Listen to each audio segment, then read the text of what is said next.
Good evening, everybody. Dadman Walking 55 here, coming to you from the great good old East Coast of the USA. 1 minute after 9 o'clock. Hey, we are not late tonight. Well, 1 minute technically, but who's counting? It's close enough for government work. Hope y'all are having a great night tonight and have fun with everything with what we're about to do here.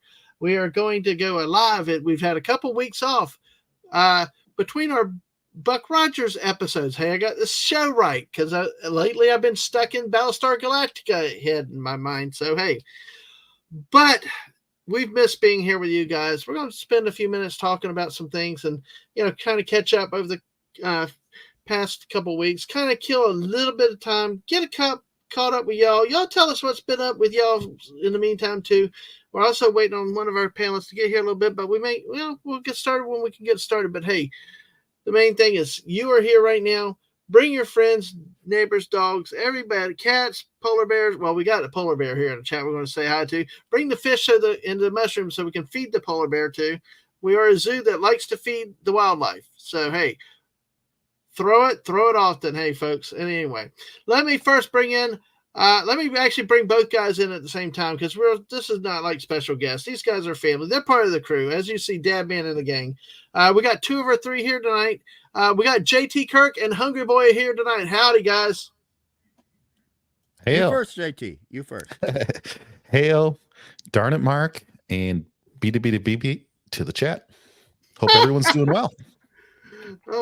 Oh my gosh, boy! Speaking of that, we saw a feistier side of Twiki this week, man. Especially you get Marky Post there. Oh, I think I'd have probably been all worked up. So, and Hungry Boy, how are you tonight? Well, considering the two episodes that we're going to be reviewing tonight, I am feeling pretty positive, and these are in fact two of my favorite episodes, if not my two favorite episodes of the entire show. Wow, that's saying something considering one of the episodes coming up next week. And who is in one of those episodes next week? Jamie Lee Curtis. So this must really be good then for you to say that. But hey, yes, great. Absolutely. I mean, we'll get into it, but the storyline and the element, I mean, it's, I'll be honest, just for the rest of the people listening, part of it, and JT will probably know a bit of what I'm talking about. These in terms of these episodes are very heavily based in comic book tropes and imagery and a whole bunch of other things. They're very comics heavy episodes, so they're very special to me. Oh yes, absolutely. So exactly. I'm trying to get our tweet out now. Yes. Yeah. So hey, what have you guys done the last couple of weeks? We talked the last couple of weeks. So how's life treating y'all? We've got through Thanksgiving and we had another week off. Y'all doing pretty good? Oh, yeah. I would say pretty good on the whole. I've been working quite a bit. We did that other show, Dadman, about football. So, this isn't a one-trick pony here. We talk about sports ball as well. So exactly. We had that show, and then we had a lot of fun at your 500 subscriber anniversary. Oh, yes. A 6-hour riot.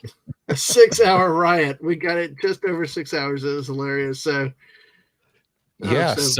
that's probably been the highlights. Enjoying the new season of Fortnite, doing some Christmas shopping for the family. Mm-hmm. And, well, we're going to have to. Speaking of football, we're going to have to get the panel back together and add OC Dobbins on it if we can, because of what transpired with the college playoff situation, and the drama it created in the state of Florida. Oh, boy. I'm still mad what they did, but hey, that's for another time, another show, right? Yeah, we will have fun with that one, folks. We will definitely have fun. So, and Hungry Boy, I've just been dealing with heat and humidity and fruit flies. That's all I've been doing for a couple. Thankfully, you get it now. It's the time of year for you and not me. So it's we're enjoying the really cool weather right now. We do the trade-off because, like I mentioned before on your show, going to Florida actually made me homesick to get back to Australia because it's so similar to the areas that I reside in. So, but that's cool. I wish I had some sports analogies to say, but this is, I said, this is a very sci-fi comic book set of episodes. Hey, so guess what? Hungry, you don't have to do sports. Bring out, if you can make it comic book or sci-fi, whatever nerdy analogy, feel free. You're home here. I mean, that'll offset our sports ball a bit, you know? Yeah. Well, I mean, the thing that's funny, and we've mentioned this before about Buck Rogers, is that, you know, Buck is the quarterback, and I mean, he clearly loved playing football, and there were in the previous episodes that we looked at, there was a lot of football stuff being brought up, but there's actually, I don't think there's any football references or sports references made in these two episodes, so it's really a testament to these two episodes that and the ratings were pretty high from what I remember and what I looked at. It's pretty interesting that doing something that's really comic booky, which most of the United States was not aware of in 1979. Nope. That these two episodes did as well as they did. So yeah, no, I don't doubt that they did. I think these were good episodes, and we'll talk more about the details of them too as we're about to get started. But hey, let's go ahead and greet our chat now. So, all right, shall we do? We got 10 people here already. Holy crap! And we don't even have Daisy, our great third member, our fourth member of the panel. She is going to try to, or you know what? We always like our local news people, and they became talk radio guys, sports ball radio guys, and they say we are efforting. Well, Daisy is efforting to get here with us as soon as she can. So, yeah, have you ever heard it used like that?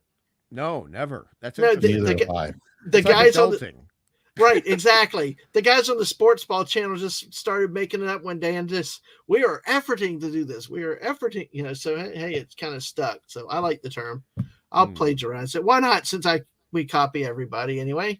But what about YouTube's not copy and paste? Well, we aren't, because we do our own. We kind of like to do our own things. We squirrel, don't we, Hungry? We do squirrel, and I think, considering this is just a hint, it's not a spoiler, I think considering some of the music in tonight's two episodes, JT is going to be doing some squirreling too. Perhaps. Right. Well, let's go. Oh, dude. Well, let's go. We got 11 great people here, starting with our leadoff batter himself, the great, the one, the only Snortopoopas Q. Burr. Hello, humans and other critters. Great to see you tonight, Snorty. Hello, great eater of seals. Yes, you know I like to embarrass people, but I tell you what, the salmon. When he started attending my shows, I'm like, I hit the big time. So, hey, Snortopoop, it's great to see you, sir. Great to see you. The great JT Kirk is here. The ever-loving, beautiful Mrs. Dadman Walking is here, too, as always. Great to see. You ought to see some of the graphics. You'll see more graphics of thumbnails of stuff coming up this month that she has made. Oi! Stunning is here. Good to see you, sir. Stunning. How are you tonight? And Jedi Bill. Hey, Jedi Bill, welcome. Good to see you. We're talking some Buck Rogers tonight. Hopefully all you guys, men and women in chat, have seen this. And hail to Dave C. Dave C., my friend. Good to see you, my friend. Good news, and glad life's treating you good. And, you know, got to get you back into the world of Fortnite soon, if you can. But, hey, Mr.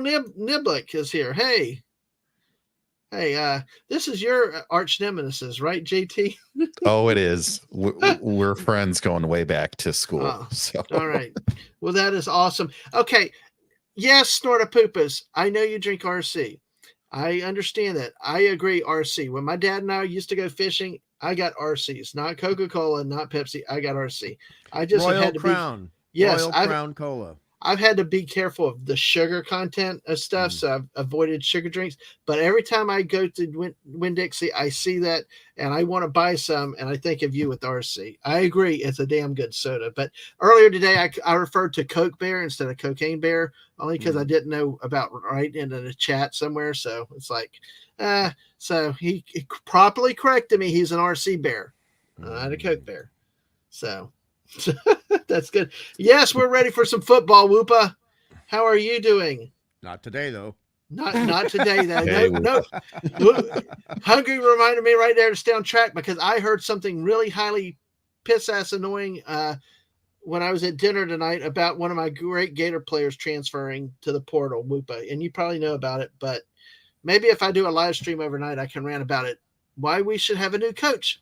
Part 3, or reason 405. But anyway, sorry. Who are you hungry? Yeah, who are you hungry? Yeah, sort of. I won't go too far off that. Studying is good. Sort the Lego while you're doing it. So all right, squirrel again. Let's see if there's anybody. Ice Raven, hey Corey, good to see you. How are you doing over on the Twitch side? Thank you. Nice name. I like that name, Ice Raven. Exactly. So appreciate you being here. Can't read that, Whoopa. Can't read that today. Not until later on tonight. Then we can read that. We put good one, Whoopa. Good one. But okay, here we go. We've got it. We've got 11 great people here with us. Thank y'all for coming in. Hope you have fun with us tonight. It'd be 20 if Daisy was here already. No, I know, and it'd be a lot more. It'd be a lot better looking and a lot smarter with having her here. I'm sure. You know, we're just a couple of three just very average guys. You know. But, well, I mean, also considering the comic booky aspect of these 2 episodes, her avatar with the kitty with the cybernetics, very apt for these 2 eps. Very apt. Oh, absolutely, absolutely. So, all right. Well, folks, as you know, the structure of the show is we watch. Oh no. I'm sorry to hear that. Sorry, but yeah, hopefully, thanks for hanging out here with us. Hopefully, you can relax. And so, yes, you were here early. Yes, we love the early people. The format of the show is we watch 2 episodes a week. In the first, probably month or 2, there's a bunch of 2-parter episodes. This week we have a 2-parter episode, but from here on there'll be episodic, more just 1-part episodes. We'll be doing 2 a week.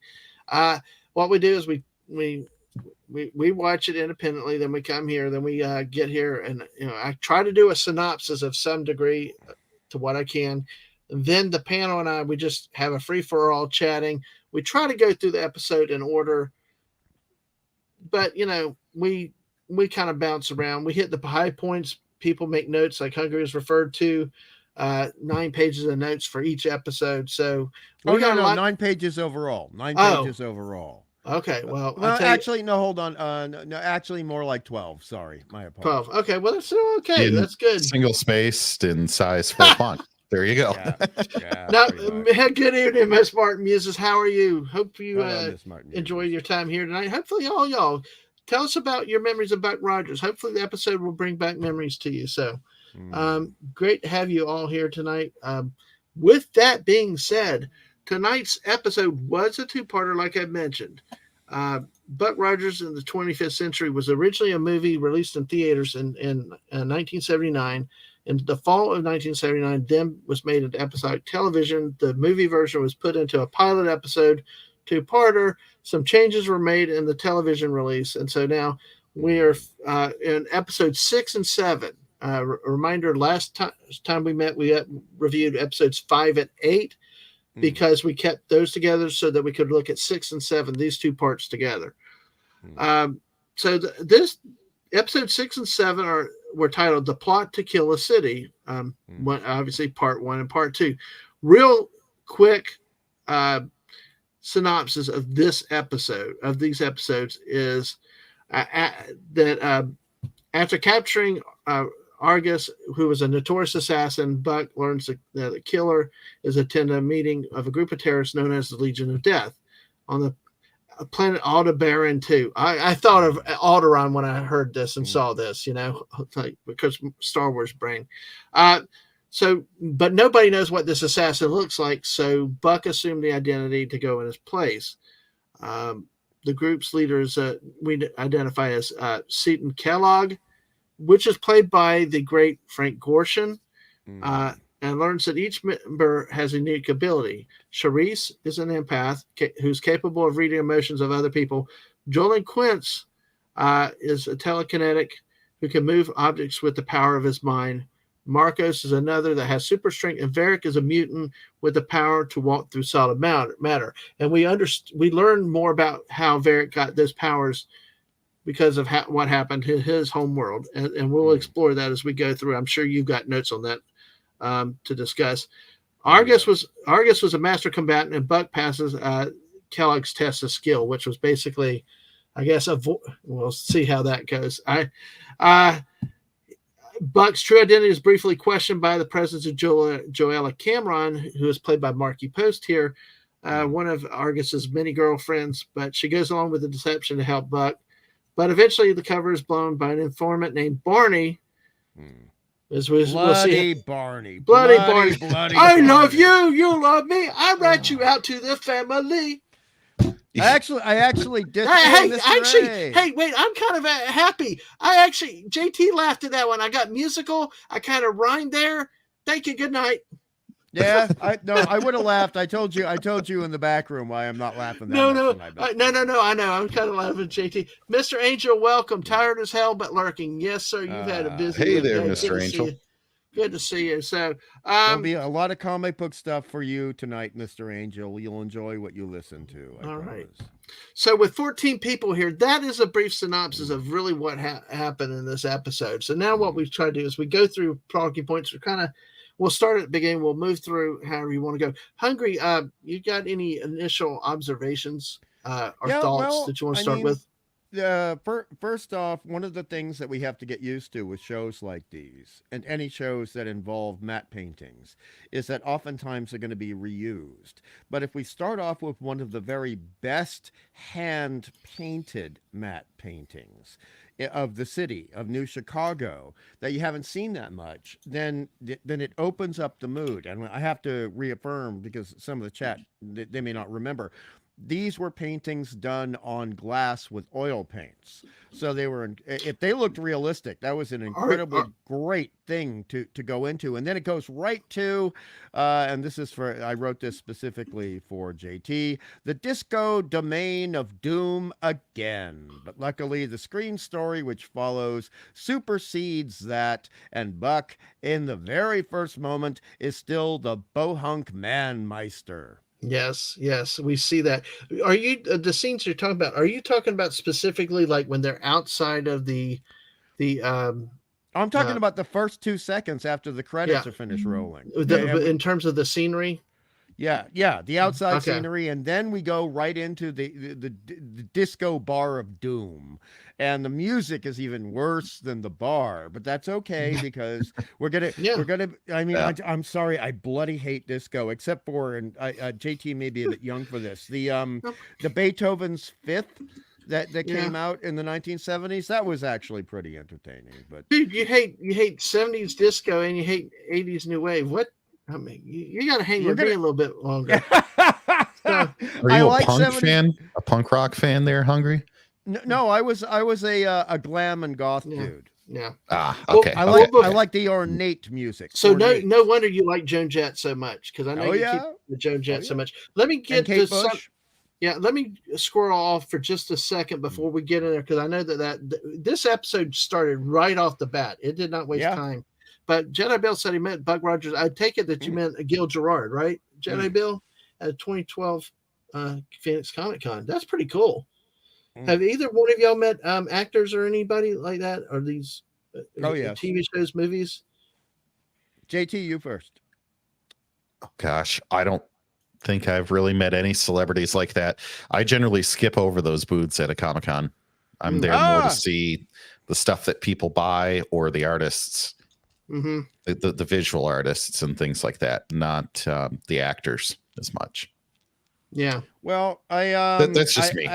I met because he was a big fan of comic books. I met Billy Mooney, who played Will Robinson in Lost in Space, and we were hanging out as I mean, he's a much bigger, much huger. I mean, I'm like an ant compared to the elephant.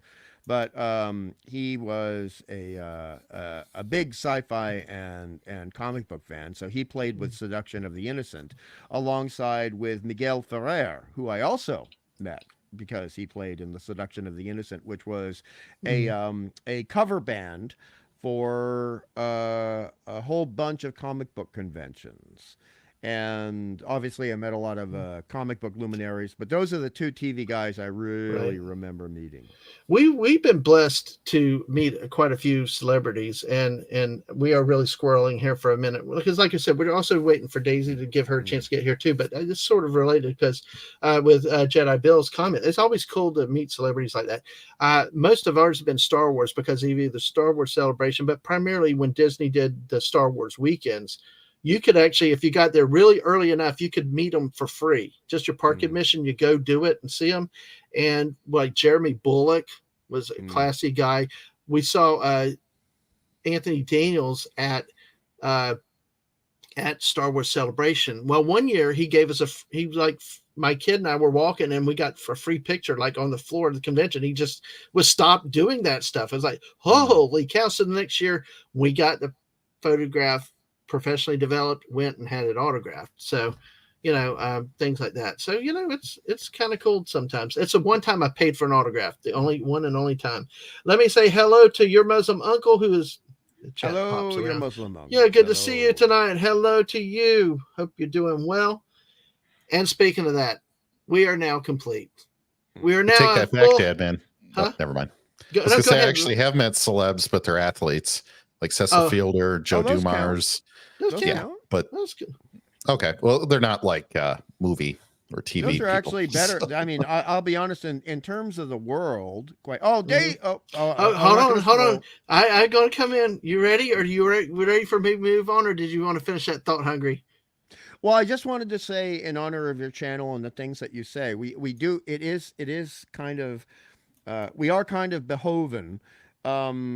To use the proper Dutch pronunciation, behoven to recognize that sports around the world, sports celebrities are actually higher than science fiction celebrities and comic book celebrities. So if JT has met people from the world of the sports Illuminati, then they actually count more. And I'm very impressed that you've been able to meet individuals such as those. Oh yeah. Well, thank you. Yeah, sports, you name it, we do it. But I tell you what, it's all good. It's all wonderful. And hey, folks, thanks again for being here. We got 15 here in the chat.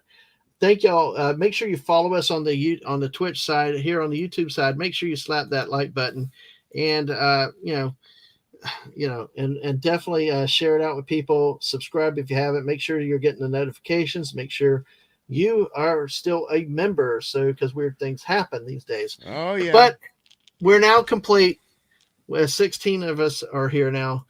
We have now officially moved up, not only in gracious looks, gracious behavior, a lot more class and grace. It is the fourth member of our wonderful panel, the great Daisy Blossom herself. Hello, Daisy.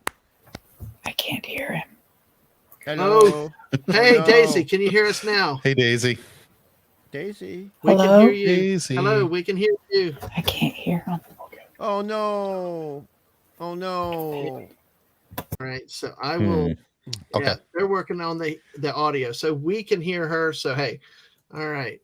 No, Hey, they're working on StreamYard's that. issue. Dadman, hungry. Yes. I will have some questions that hopefully one or both of you could answer about the style of how these episodes were produced, whether that's the cinematography, some things like that, because there are things you don't see in modern TV that I look at that and go, really? Was that popular back then? Because they're different conventions. Oh, I got so many notes about the costumes, dude. So many notes about the costumes. Well, let's see. Let's try this again. Come on, Daisy. That first scene's going to hit the action. Hey, Daisy. On the computer. Can you hear us? Daisy? Hi. Can you hear us? Yes, but not in my headphones. You're coming. Oh. Okay. Am I echoing because you're coming there's out no of my echo. computer No, right now? no echo. You're fine. Just roll with it, baby. It's working, so don't question Okay, it. cool. Yes, roll with it. And if you don't have to wear headsets, you're even luckier. I used to not have to wear headsets. I got to wear a headset, or otherwise I give you guys an echo, and that's annoying. Well, see, I used to have no echo with the monitor sitting right here, but then right. it all changed to a new monitor, and then I had to wear headsets again. So, the only thing I'll let you know is that where the sound is coming out of is the speakers on my laptop. So we can only raise the volume so much, and so you're harder to hear. Okay. But Okay. we're gonna roll with it. Okay. So well, let's enunciate. Let's enunciate, ladies and gentlemen. And you're coming through perfectly fine, so there's no problem on your end. She's Unique laughing because she's a New York. teacher and she knows Unique what that word New York. means. Unique New York. Unique New York. Well, Tomato, your Muslim tomato. uncle said he met Patrick Stewart one night when I was younger after my first bottle of tequila. I'm so sorry. Oh gosh, I'm so sorry. So Daisy, welcome in. How are you? We just started. We were about to get on the very first scene where it just starts running into things, but we were kind of catching up for a couple of weeks. If how are you doing? What have you been up to these days? We've been in traffic. It's been thrilling. Oh wow, I know you have. What about good things over the last couple of weeks? Oh, wait a sec. I just dropped something. Ow. Can you take Sounds like you dropped a child. I dropped. I don't even know what I dropped. My foot. Ouch! You are out of here. Tech support. Oh yeah, that's a child. Or a cat. That's a child. Or a cat. Yeah, or a cat. Tech support is making noise. Hey, I'm sorry, guys. That's all a great good. giggle. That's It's a all great good. giggle. I live in a tourist trap, and it's Friday, and so it was just insane. Oh, I bet it is. Sorry, I was pulling up the chat on my phone and forgot to mute it. We're all technical. Seems like Mr. Angel saying obligatory technical issues out of the way. All right. Yes, Nice let's hope. Exactly. So okay, you know, I'm here. Yeah. So what have you been doing the last couple of weeks, and have you met some famous people over the years? What have I been doing in the last couple of weeks? Yeah. I left my state and went and visited the great state of Texas. Awesome. That was fun. Went to NASA. Yay. That was really fun. Got to go to visit the room that the control room for where when the Apollo missions were going on. So they have completely recreated it. Well, not recreated. They took bits and bobs from what did exist there. And then they redid all of it exactly the way it was back in, I think the last mission, I think they said was 74. So they recreated it to that. And then they made so all the lights come on and you can see all the monitors, and then they recreated the whole thing where Neil Armstrong landed on the moon. Right. So we got to see there's no humans there, but which stations and what lights and all that. It was really cool. Really cool. I've heard about it. I've had other friends visited this summer, but we'd like to get there one day, but you never know when that happens. So, well, that's awesome. But let me say a couple things. Hello to Carty. Hello, Carty. And also hello to Thomas Gilkman. Good to see you, sir. Thomas. Hey. Yes. Carty said, I have emerged from listening to 10 hours of Mario Kart Wii Coconut Mall. Oh my gosh. That's a lot of anything. So, but look at this. Snorter Poopas has a question. Daisy Blossom, how many tourists did you trap? Wouldn't you like to know? He might want a snack. So, well, we're going to go ahead and jump. My evil laugh. Yes, you got a wonderful. Yes, Daisy traps tourists. Yes, out in that's yes. Yes, exactly. Yes. So I'd like to trap them and make them get back in their cars and go back from whence they came. But hey, that's what most people say when they're when they live in tourist traps and stuff like that. So, Thomas said he sent you a DM on Twitter a month or two ago. Thank you for a donation on this 5K. So you're welcome. I think, and you're welcome. I didn't get it till but yes, I'm glad that the race went well. Yeah. And Mr. Angel says he's met many famous people, lost count, but what impressed him, is if it's for science, artistic, or humanitarian reasons. And we were just sharing a little bit about what we've been doing the last couple of weeks and kind of running into if we met any famous celebrities. So because this week's episode we have a couple of famous names in this week's episodes. Are there any famous celebrities you've met that you want to share about? The celebrities I tended to meet were in the music field rather than actors and actresses. Mm-hmm. So not actors and actresses. Yeah. Well, that makes sense. So, okay. Any names we may know, or just? Oh, I met the original members of Queen. Oh, really? Including Freddie? I met Huey Lewis. Yes, Freddie was with them. Huey Lewis and the News.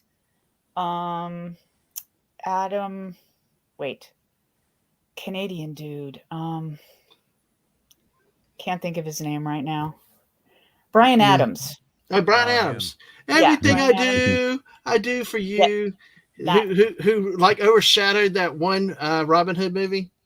Sorry, I'm sorry. Yes. Oh God, this is why I hate the '80s music so much. We got to have an '80s music stream one day. No, but the Pretenders. You see, from the '80s, you know the Pretenders. Chrissy Hines? The Pretenders. I like them. I like Chrissy Hines. I think she's great. I love Joan Jett. I love the Cult, and people forget the Cult actually started in the mid '80s. And I like I like a lot of '80s music, but it just tends to be more alternative. And I hate saying that because it sounds wanky and woke. But you know, not really. I don't think so. It meant I think something different back then. Yeah. You know, and besides, even if it does, who cares? It's what you like. You know. I'm a big believer in people liking what the hell they like, you know. Variety is the spice. You know, and you know what? Because otherwise we'd be nothing one big old boring echo chamber if we didn't have different interests and stuff like that, you know. And I never want you to feel that way. You know, you can feel a pine and whatever, okay? Any of you that are here. So don't self-censor yourself because of what other people may think, because I'll time them out. You have the right to. You know, you treat me right, and you're my friends, and you can say what you want to, and don't have to apologize for it. See, I even got people coming on that say Darth Maul lives and love Darth Maul.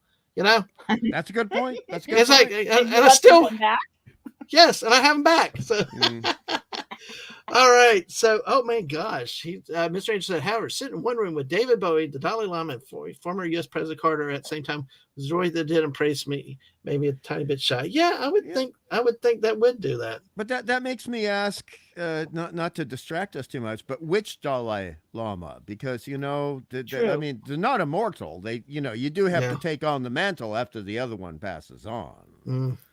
So. Kind of like the popes do. You have one pope and then the next pope. Yes. So yeah. Now I sort of Poopas hates it when period movie uses contemporary music. Blah spits his.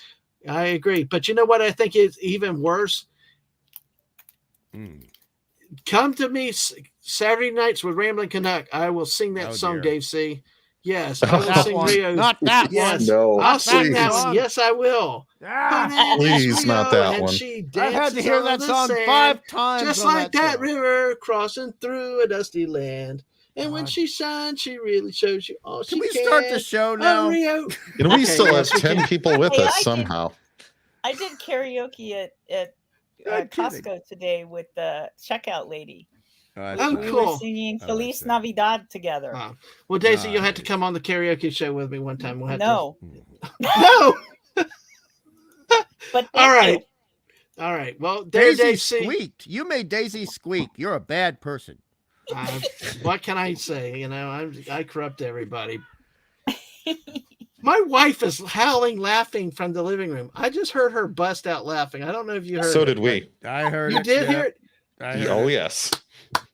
I didn't hear it, but I'll take your word for it. My new earphones suck, but I heard it. Snorta Poopa said his ears are bleeding, but see, he's got the beat. No, we got the beat. No go-go's. No go-go's. No go-go's. No go-go's. We have got no go-go's. I love the go-go's. Damn it. Thank you for the. We've got to do music because I love the Go-Go's. Look, if we don't start talking about these episodes, we're never going to get done. Okay, I know. Sorry, but this is a squirrel episode. True. Okay, all right. This episode started right off the bat, like you said. I did not realize that was a new arc at the very beginning. But that's interesting that you point that out. But see, he walks right into the nightclub because that's what they were really at the. The disco dungeon of yes, doom. Exactly. Disco funk. Exactly. Yeah. So what did y'all think when y'all saw The that bass. scene? All I was waiting for him to have that 70s leisure suit on, but it was a little more modern than that. Now, let's say that stick to 70s. So what was y'all's impressions watching him walk in? Because, see, you didn't know the context. He's just walking in. You're not sure. I mean, have you not read the synopsis beforehand? You're not quite sure what's he doing. Is he on personal time, or is he and then we find out he was on a mission in here.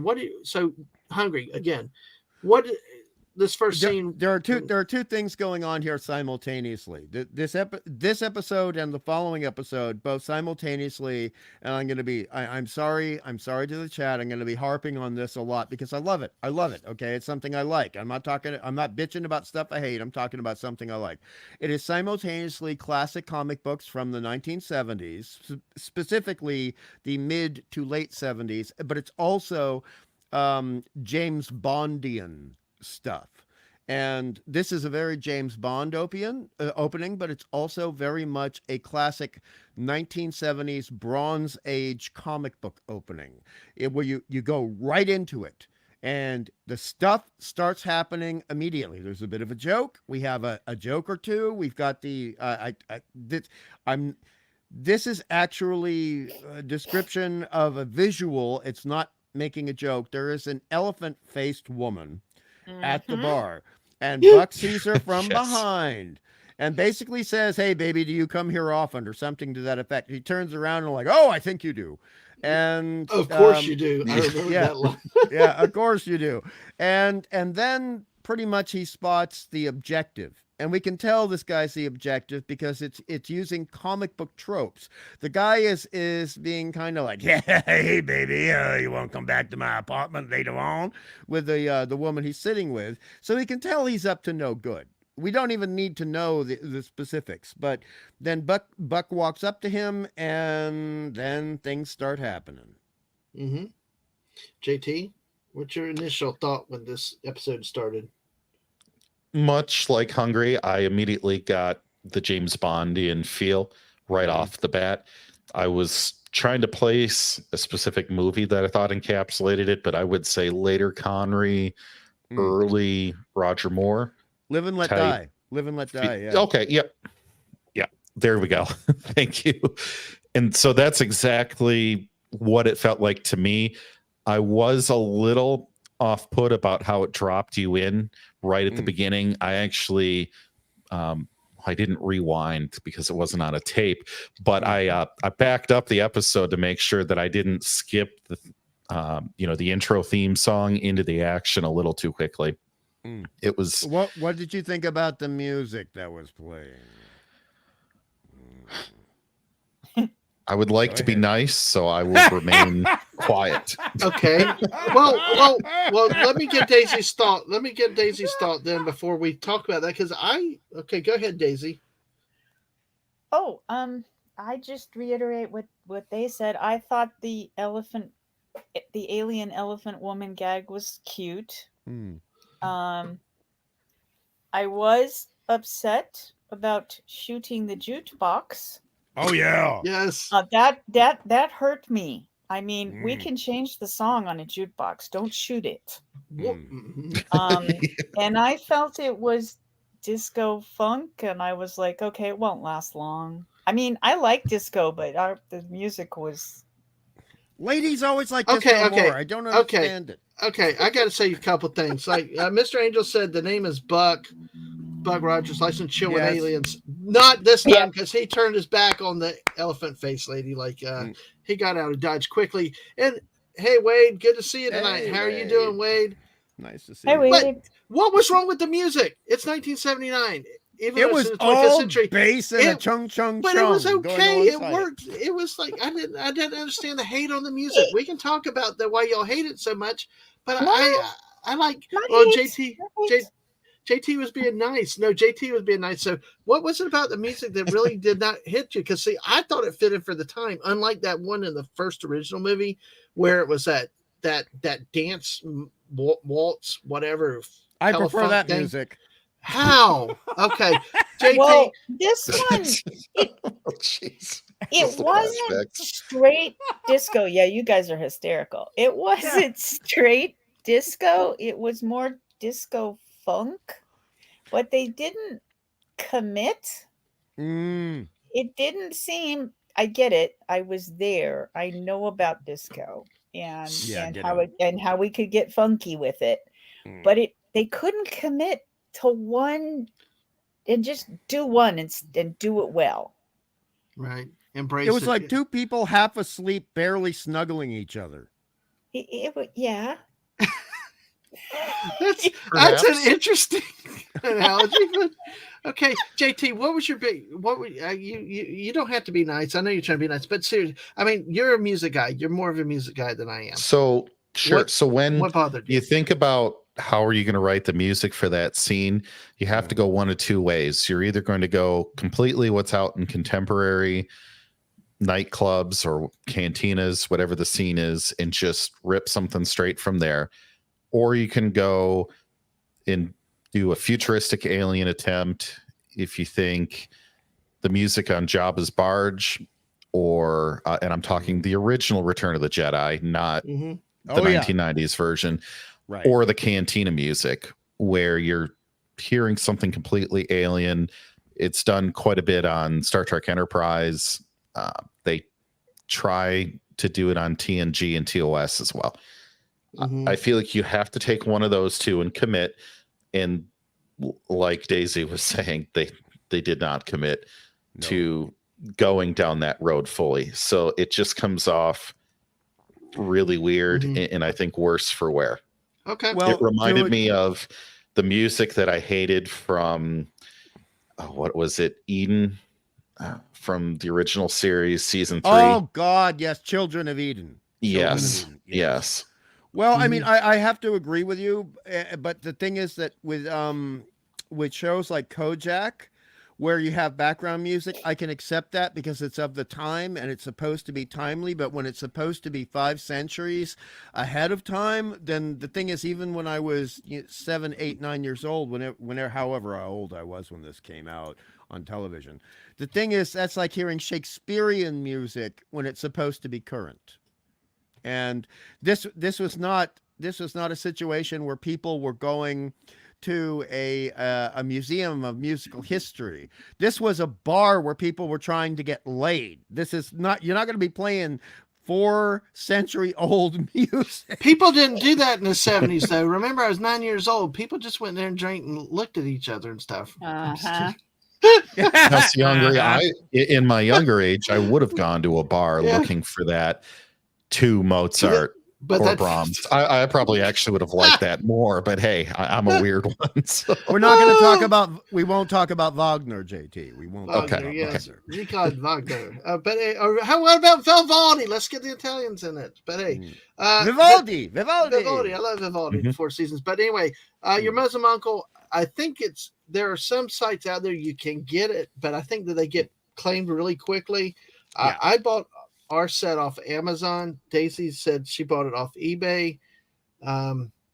So I don't think there's any one set streaming service where you can find it that I'm aware of. So no, they kept shutting off. They kept shutting down the sites that we were using. So I just went ahead and bought the set. Yes, I have to admit, I downloaded for free on a legal site, but the thing is that there have been crackdowns on this certain archive, shall we say? Right. And so what happens is it gets the channel on that certain archive, shall we say, gets shut down, and then a week or two later, someone comes back under a different name and they just upload everything else again. Okay. So. There you go. Hey, just research and or finally buy it. I can't remember. Also, just because I don't like what Google is doing, even though Google is the grandparent of YouTube, or step grandparent of YouTube. But the thing is that with Archive, Google actually does not show more than half of the links, so you have to go to something like DuckDuckGo or a private search engine that is still legal. I stress, still legal. Yeah, and then you can find stuff, and that's how I find this stuff all the time. Well, Snortopoopas now is seduction scene to the right of the Valkyries works for him. So, so I'm glad y'all are laughing. I have no clue what that is, but hey, sounds fun. So, speaking of seduction, Dadman. Oh, that one. Okay, that. Yep. Okay, all right. You know, kill the rabbit, kill the rabbit. I love the smell of napalm in the morning. This is not the one where he does a Saturday Night Live Fever dance. Saturday Night Fever dance. He no, that I think was in the first episode. Either way, but this one, you know. And what did you think about how he confronts the assassin? They all, of course, first thing I thought, and one of my things that jumped out at me as a criticism is from 4 feet away, the assassin misses him with a shot. Yep. I mean, it's not even Han shot first debate. I mean, the guy missed him, and then they shoot back and forth, and then he's behind the jukebox, and poor Daisy's jukebox gets destroyed, and then he does this. Oh, Demolition Man! Let me shoot the thing up high, but this time instead of crashing down into below, it actually falls on him and incapacitates him. So, how many old James Bond films have you seen, Dadman? From before Moonraker, and before, how many? Excuse me. My level of Bond starts and ends at A View to a Kill. No. Oh, yes. God. No. Okay. So, all right. So you can't know how Bondian this is. You don't know I how can't. Bondian Explain it for people out in the chat. Okay. Because what happens, he's behind there, and then he shoots the light structure that comes out and takes the bad guy. How is that Bondian? No, it's before that. It's before that. Well, JT, go ahead. JT will understand this, and Daisy will understand this as well. Mm-hmm. The thing is, with Bond, you either start with a pun and then have the action, or you do the action and then you have the pun.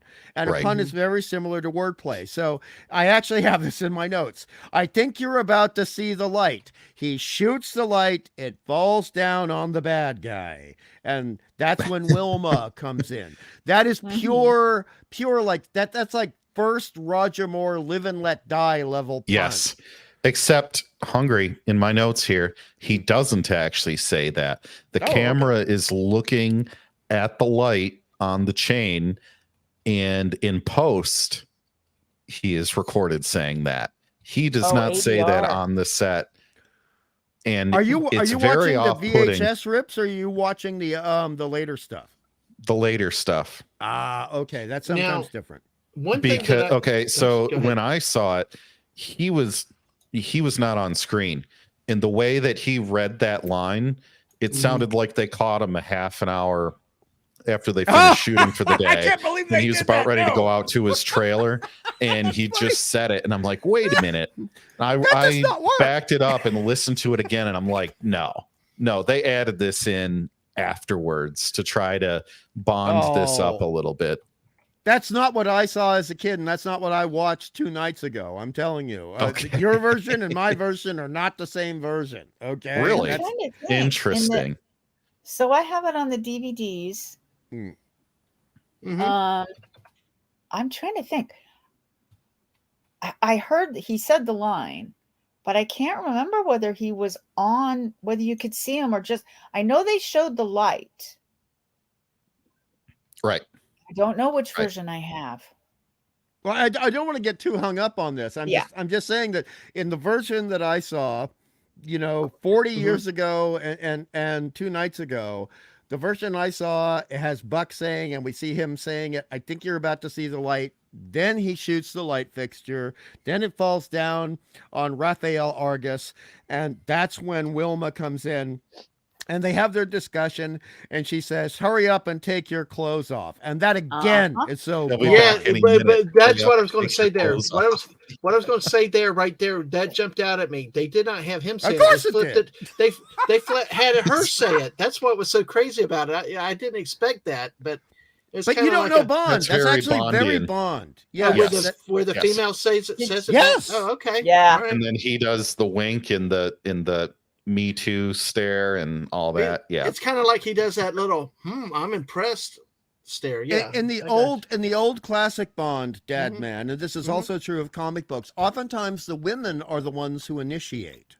Yes, because James Bond is quote unquote so irresistibly handsome or debonair or the dangerous man or has all the charisma. that type but of also thing. focused on the job. He's actually either Captain or Commander Bond, depending on the film, and also depending on the novels versus the adaptations of the novel. So he's actually always very focused on the job, but he's always going to take a little extra when he can get it. You know what I mean, JT? Oh yes. So does Daisy. She's just not saying it. Darn amateur assassin. Yeah, that's the one thing that I had a problem with this. If it was like a pulled out gun where he got slapped or something, okay. But he pointed the gun. He had time to point the gun, and it was like, it's just like it was also a cheap plastic bloody gun. It looked like a toy from Kmart at the time. No, it's still better. I didn't have a problem with it, Dadman. Yeah. Didn't he like shoot from the hip or something? Yes, he did. I thought he made more of it. You're pretty much always going to miss. Okay. From the hip, you will always miss. Well, unless it's a video game. Darn Fortnite, when you shoot like that from the hip, but hey. Right. I mean, also to back you up, JT, that's an excellent point, because I've seen about 3 YouTube videos where they actually are saying, and it's something like Mythbusters, but it's focused on hand weapons, where they say this is actually a myth created by Hollywood. And shooting from the hip is very difficult. You're going for a gut shot, basically. You're always going for a gut shot, not a head shot or a chest shot. Oh, I shouldn't have said that. Oh, sorry. Oh, no. What? No, Mr. Angel was having a correction out there. Anyway. He was having autocorrection. Yeah. Oh, yeah, that's what I told you. Like you said, not bloody baked, auto incorrect. I like that. That's a good name. That's a good one. Yeah, I would have been baking. Use that. Somebody should use that as a YouTube name. Bloody baked autocorrect. That'd be a great YouTube name. Auto incorrect. Incorrect. Auto incorrect. That's even better. Exactly. So, yeah, that was the one thing that I had with this episode at the beginning with it. I think it's a nitpick, but still, they fought, they got it, shot the things falls down on him. The next thing we know, they captured. First I thought he was dead, but then. Can we also bring up something? But Dadman, we also need to bring up the fact that it's clear he's been drinking for hours before Buck shows up, and that's going to affect the way you pull the weapon. Yeah, that's true too. Yes. Okay. Okay.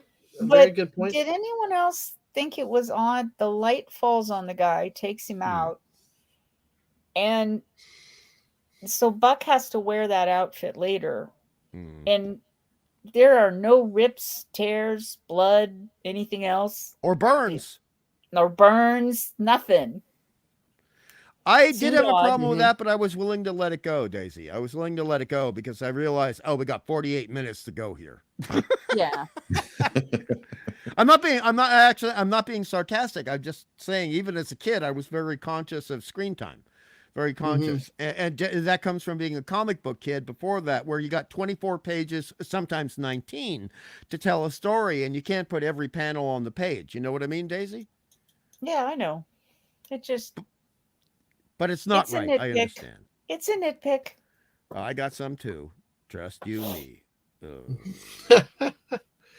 Yeah, it's... It got started pretty quickly though. That was one thing that I like. I hate when you get so much boring scene at the beginning. It just almost jumped out too quickly because here Wilma comes in with that spandex or whatever that tight bodysuit is. Lycra. That's so futuristic. So and then well, it was very new at the time. It was very new by 1979, to be honest. Lycra had only... most people were not wearing Lycra in 1977. 78, it started. 79, it became popular, so they used it. And it did look very space age, to be perfectly frank.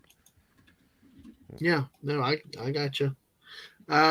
Any other thoughts on this scene before we start advancing through this episode? I got one thought, but I'm going to ask Daisy and JT to go first. Okay. Daisy. Thoughts on this specific scene? Yeah. Before we move on from the intro, before we move on later in the episode. It was funny when I watched and I saw Wilma Deering on there. I was talking with some coworkers that Dadman, I believe, are around your age or so, and they said, "Oh, what are you doing this weekend?" I said, "Oh, talking about this show," and one of them just smiled and said, "Oh yes, Wilma Deering." Yes. I was like, yeah, okay.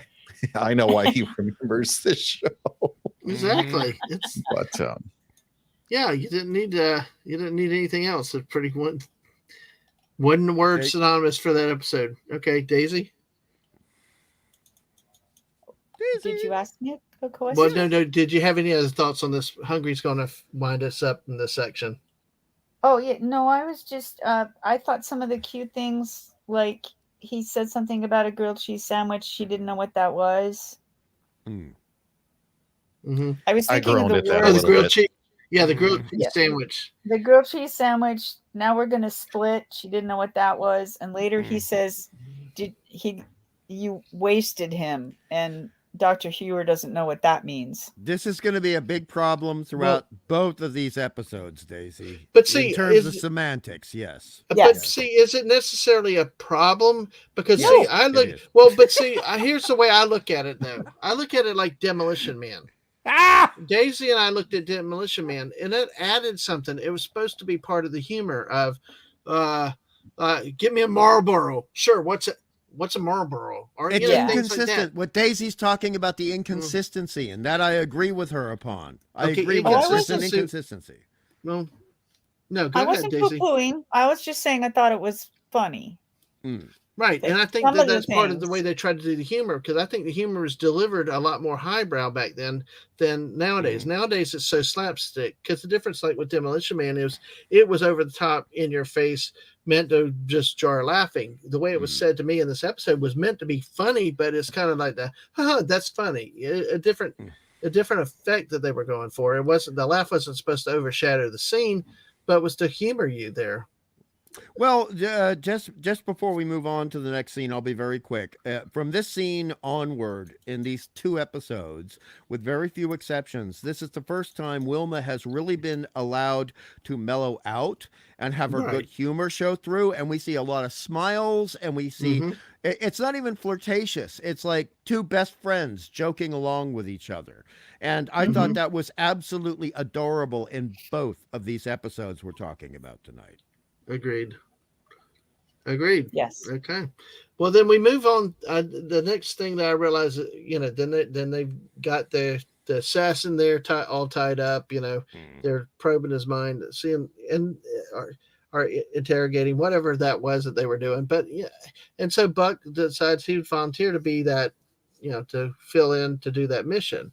Then we see that he gets captured because he had to assume this alias, and the little space police ended up cutting him off. Jumping way ahead, dude. I am way ahead. Oh, okay. There's an explosion in the hallway.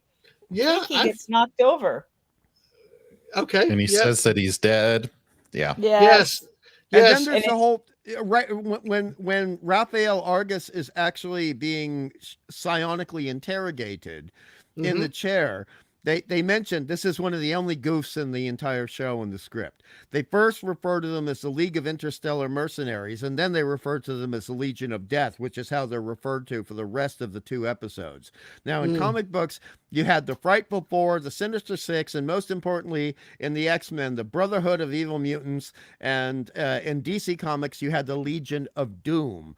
So in TV, you also had Spectre, Thrush, and Chaos. So this is where they're really clearly going for the throat in regards to doing the comic book stuff and the James Bondian stuff. Yep.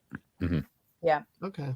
Well, I appreciate because you keep coming back to those themes, the comic book stuff and the James Bondian, because to me, with lack of experience, I don't understand that. I don't get it. I see what you're saying now, explaining it. So I'm hoping a lot of people understand. Obviously they do, because Daisy and JT are making your point. So I think this is fascinating, because, to me, I just watch it and it kind of in a vacuum, but it's interesting to see that it's done for a reason, that this is a method. This is a purposeful way of trying to communicate a story. It is intentional. It is intentional. Absolutely intentional. And also, we're going to have to share some old James Bond movies, you and I, because one of them, Live and Let Die, is the first Roger Moore James Bond film.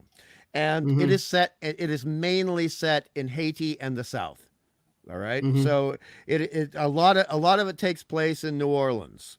and a lot of it takes place in other areas in the United States. But it's a film that you would quite enjoy, and it's the one where Roger Moore is in fact the most serious, and I think JT knows because I know he's seen that film. Yep. There are two lines in the door explosion scene that I think are, well, hilarious. Hi, Mikey. Hello, Mikey. Okay, and I apologize. Thank you for stopping me because I have certain things in my mind. So please take me back like y'all did. Do not hesitate if I jump too far ahead. Okay. Sure. Go ahead, JT. Go ahead. The first line was when we had our two artificial or robotic friends talking, and the line comes out, "What is lingerie?" Which is awesome foreshadowing because Buck meets somebody in a bar later on in the episode that maybe it could be considered lingerie, but I thought that I got a good chuckle out of that. And then when Twiggy fell after the explosion and landed on his face, and he said, "I'm dead," it's all dark in here. Why do the good why do the young always die? Why do the good die young? Why do the good die young? The lingerie was Tweaky had said 4th floor something ladies lingerie, and then Theo goes, "What's lingerie?" But see, the thing is that the interesting part of that scene that you and Daisy and JT are referencing is that when we first see that explosion happen in the hallway, we see Tweaky basically shudder a little bit and then fall right down and not move. And for a split second, I'll tell you, as a kid in the 70s, we thought Tweaky was dead. We were very upset. Really? Yes. Yeah. I thought they'd killed him. Yeah, the explosion was right by him. I mean, he really just essentially walked into it. It was in his face. It was right in his face. Well, what about Theopolis? I mean, that must have he got well put together. He landed on the floor too. Yeah. Yeah, exactly. So, even when Tweaky stands up after, when they get him stood up, he shakes his head like he's going da, da, da, da, da, da, like I'm trying to get myself back together. He's still messed up. Tweaky's still messed up. Oh, Mikey says that he was an extra in 3 of the 9 episodes. Yep. Excellent, Mikey. Of the Highwaymen. So, very cool. Snortapoopa said, "I use Wraith, World Reorganization, and Integration for Total Hegemony as my bad guys and spy guy role playing game." Interesting. Yeah, and exactly. Frank Gorshin. We'll talk more about Frank Gorshin. We have a lot to talk about as we get there. So, all right. But yeah, this was an interesting scene. Of course, you think I'm going to die. I tell you, one of the things I loved about this series was Twiki constantly, and now being an adult, understanding and appreciating what he did and how he said some of the lines. As a kid, as a kid though, it's the voice, because it was his tone and that's the voice was just cool. It was just cool. But now as an adult, actually understanding what a lot of the words mean and understanding context that I couldn't have at 9 years old, it's even more impressive, I think. Yes. Well, that was back in the days where you could write things for kids and adults at the same time, which apparently people are too incompetent to do anymore. But that's correct. That's Daisy, Daisy, so do you, JT. But back when this was going on, you could have 3 levels running at the same time, and you would say, okay, one person, one group, one demographic can get one level, another demographic can get the other level, and the third demographic can get the third level, and it will still get the ratings, and everybody will be happy, and it's fine. Paper pushers. Yeah, they do. Paper pushers need to have acronyms that mean something. Why not? You do. You have to. All right. So then, and purple. Let me just say, purple violet in the evening gown, and that's the proper definition that Wilma is wearing when she is trying to seduce various people in the first episode. Purple is definitely her color. And And most people don't realize that Wilma's hair, when you see her go into the purple outfit, that's actually Erin Gray's real hair color. That's her real hair color. She's a dark brunette. Oh, really? Yes. The brunette? Yes, that's her real hair color. Wow, I had no clue about that. So, but hey, it's really fun, the things you learn out about hair, the power of hair color. It's Mr. Angel saying, I think I might have to rewatch Buck Rogers. Exactly. Yes, hopefully you can get it and watch it along with us. Everybody out there, if you can get it, we've still got weeks to go because we're only doing 2 episodes a week. So you have time and to do it. So all right. We have the bombing there. We move on. Buck assumes identity, goes off in his craft, and is recognized by the space cops, right? That's not too far ahead. Space cops. Yeah. Well, he calls them that. Yeah. Right. That's why I'm laughing. He got it right. Dadman, that was beaut. That was beaut. That was Thank beaut. You. Hey, well, every once in a while I get right. Shoot the space cops. Yeah, exactly. She's like, you got the gun. I find that irregular. It's like hard to put. She was like stunned, like, well, why not? It's almost like, well, why not? You've done it before, Yep. But he wouldn't do it. So I need to note that onboard computer was a very sexy AI. Are you jumping ahead now like Dadman? Oh man, well, flirting. Talking about flirting. Hey, that's my style. Flirting with AI, man. That she was hot. She had the responses all programmed, man. That's and awesome. You know what really pisses me off? I looked up the IMDb to find out who did that voice, and she is not listed. Now, I'm not getting woke. I'm just saying, if somebody does a great character, they deserve to have credit. And I can't find the credit anywhere. I looked. Did anyone else find the credit? No, but you know what just dawned on me? That is the computer type hotness that Solo movie missed. Not this revolting robot thing, but this was how you do the hot AI, if that's what you want to go for. Sorry.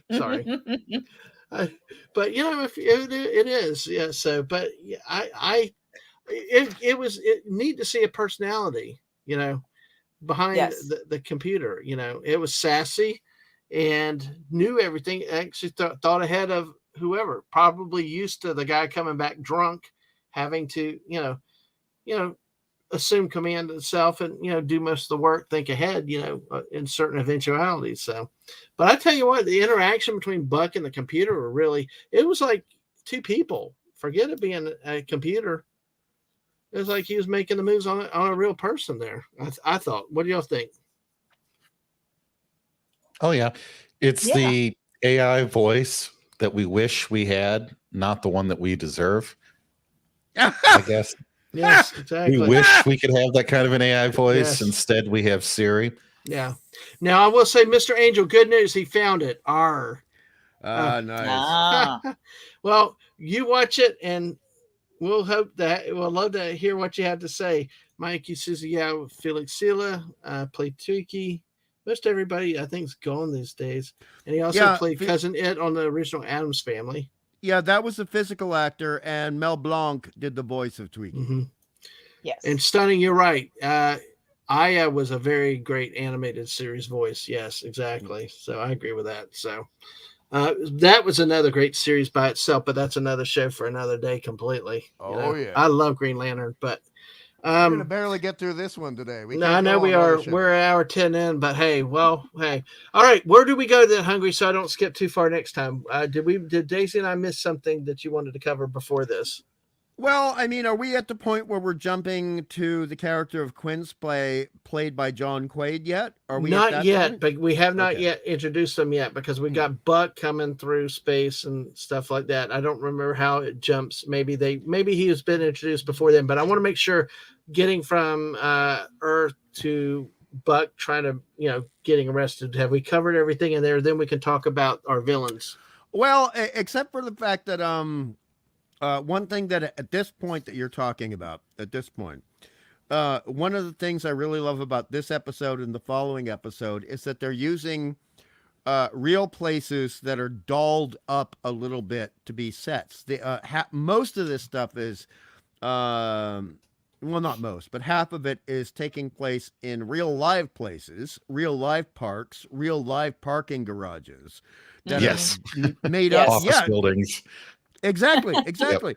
And Daisy's laughing because we remember this stuff, and some of it is studio, but a lot of it is not, and that's something that by this point in the show is already becoming apparent. We're going to be seeing a lot of real life locations, and I think that really helped both of these episodes a lot.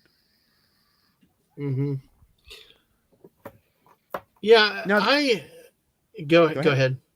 Oh, I was just going to say, now later on, there are going to be some cheap ass sets that don't help, but that's just par for the course in 1970s to 1980 science fiction on television. That's just the way it has been ever since the 1950s. Yeah, it's well, let's go there because maybe we can transition a little bit with the bad guys too. Because see, one of the things that I thought was the outdoor scenes, where it's so bright and sunny. Oh, I love that. I'm used to this being dark inside. When they've been outside, it's been dark. Yeah, to me, it was like a completely new shift. Yes, because we had and it's not Earth; it's a different planet. But it was it was so bright compared to all the other outdoor scenes. So physically, it kind of threw me a little bit. I didn't expect to see trees, grass. I love that stuff like that. But I want to hear what JT and Daisy have to say. I want to hear what they have to say. I found some of the scenes a little off-putting. Some of the places that they went to shoot on site. The vacant office building was one of those. I was like, oh, really, guys? Like, it's just completely empty floor in an office building, and you can even see the exit signs over the doors at one point. I was like, oh, come on. I know you have a budget you got to hit, but really, can you cover up that at least? Or try to. Try to, right. The later one with the park scene, it was very nice, but I was thinking 500 years from now, that's what the plaything set looks like for kids playing outside. Oh, yeah. Ow. Ow, Daisy. Ow. It didn't even occur to me. I totally tuned that part out, but you're right. It didn't look... I mean, play sets have changed a great deal from back in the 60s where everything could kill you and everything was fun. And it was much more fun, and you learned what you could and could not do on things. Yes. They did not have little nice bumpers and rounded corners and all this. No. But so it's changed so much in my lifespan. I'm thinking 500 years ago, this is what we're going with. I don't think so. Daisy, to agree with you, do you ever remember any adult telling you, now you be careful or you're going to get a tetanus shot? Yeah, that and running with scissors was going to poke my eyeballs out. Yeah. Oh, I still have a thing. Every time I pick up scissors, I hear my mom's voice. Point them down. Point them down. Point them down. Exactly. Correct. Yes. Don't run with them. That's too funny.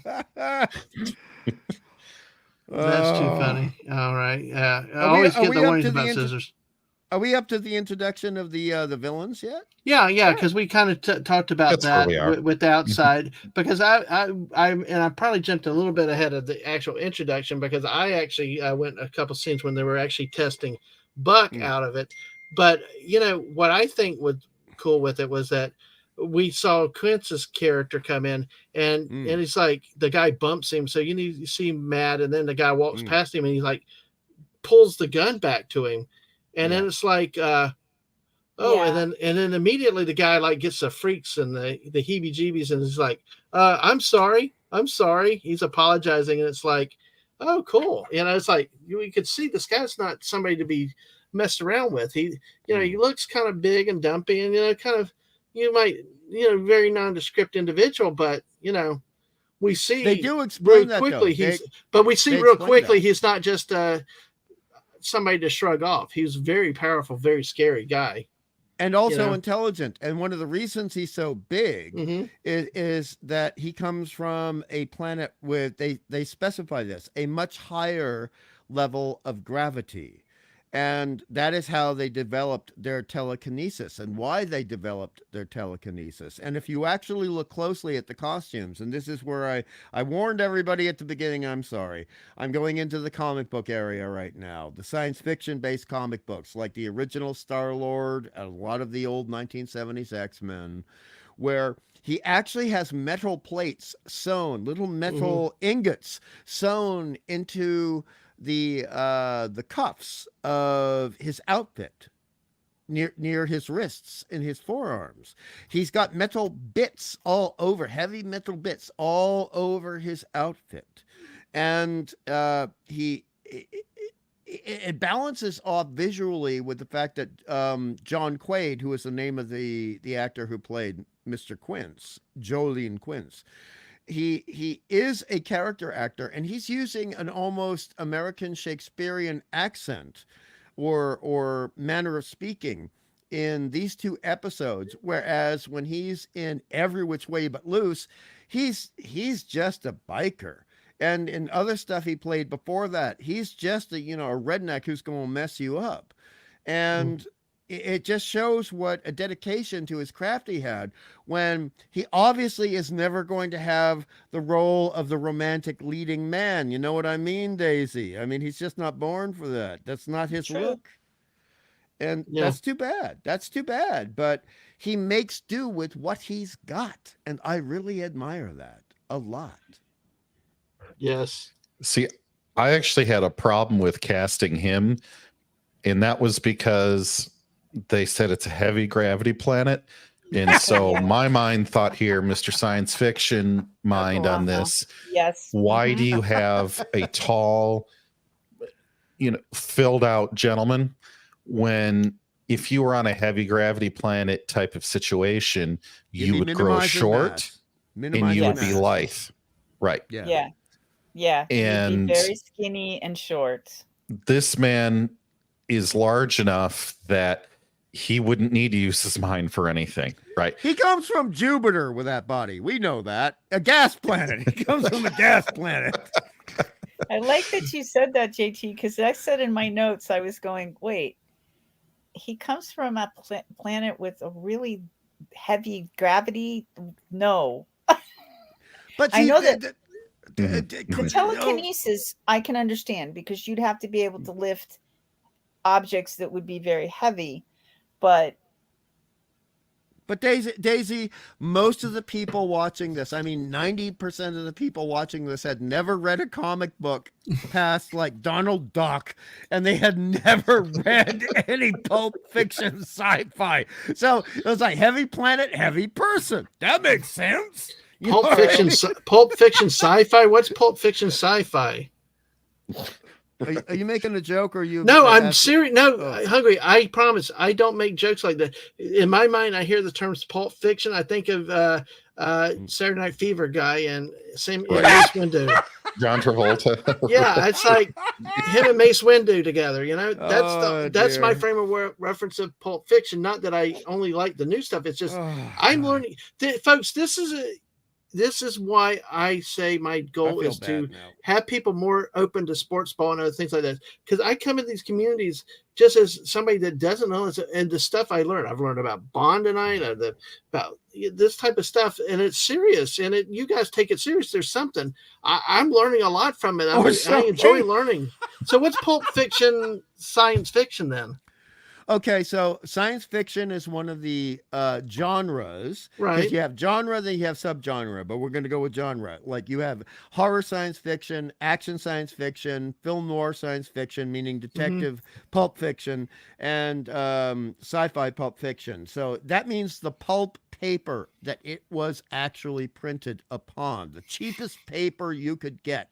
And it would be, and this is the precursor to comic books. So pulp fiction, some people argue it's started around 1919. Some people say it started around 1922. But The Shadow, and you would have seen the Shadow movie with Alec Baldwin. The Shadow was Pulp Fiction, and a lot of other characters, especially sci-fi characters, began in Pulp Fiction. And that later led to illustrated science fiction, which led to the modern comic book. Okay. All right. Well, thank you for explaining that, because there may be other people out there that don't don't know that term frame. Well, you never know. I'm kidding. I'm just kidding.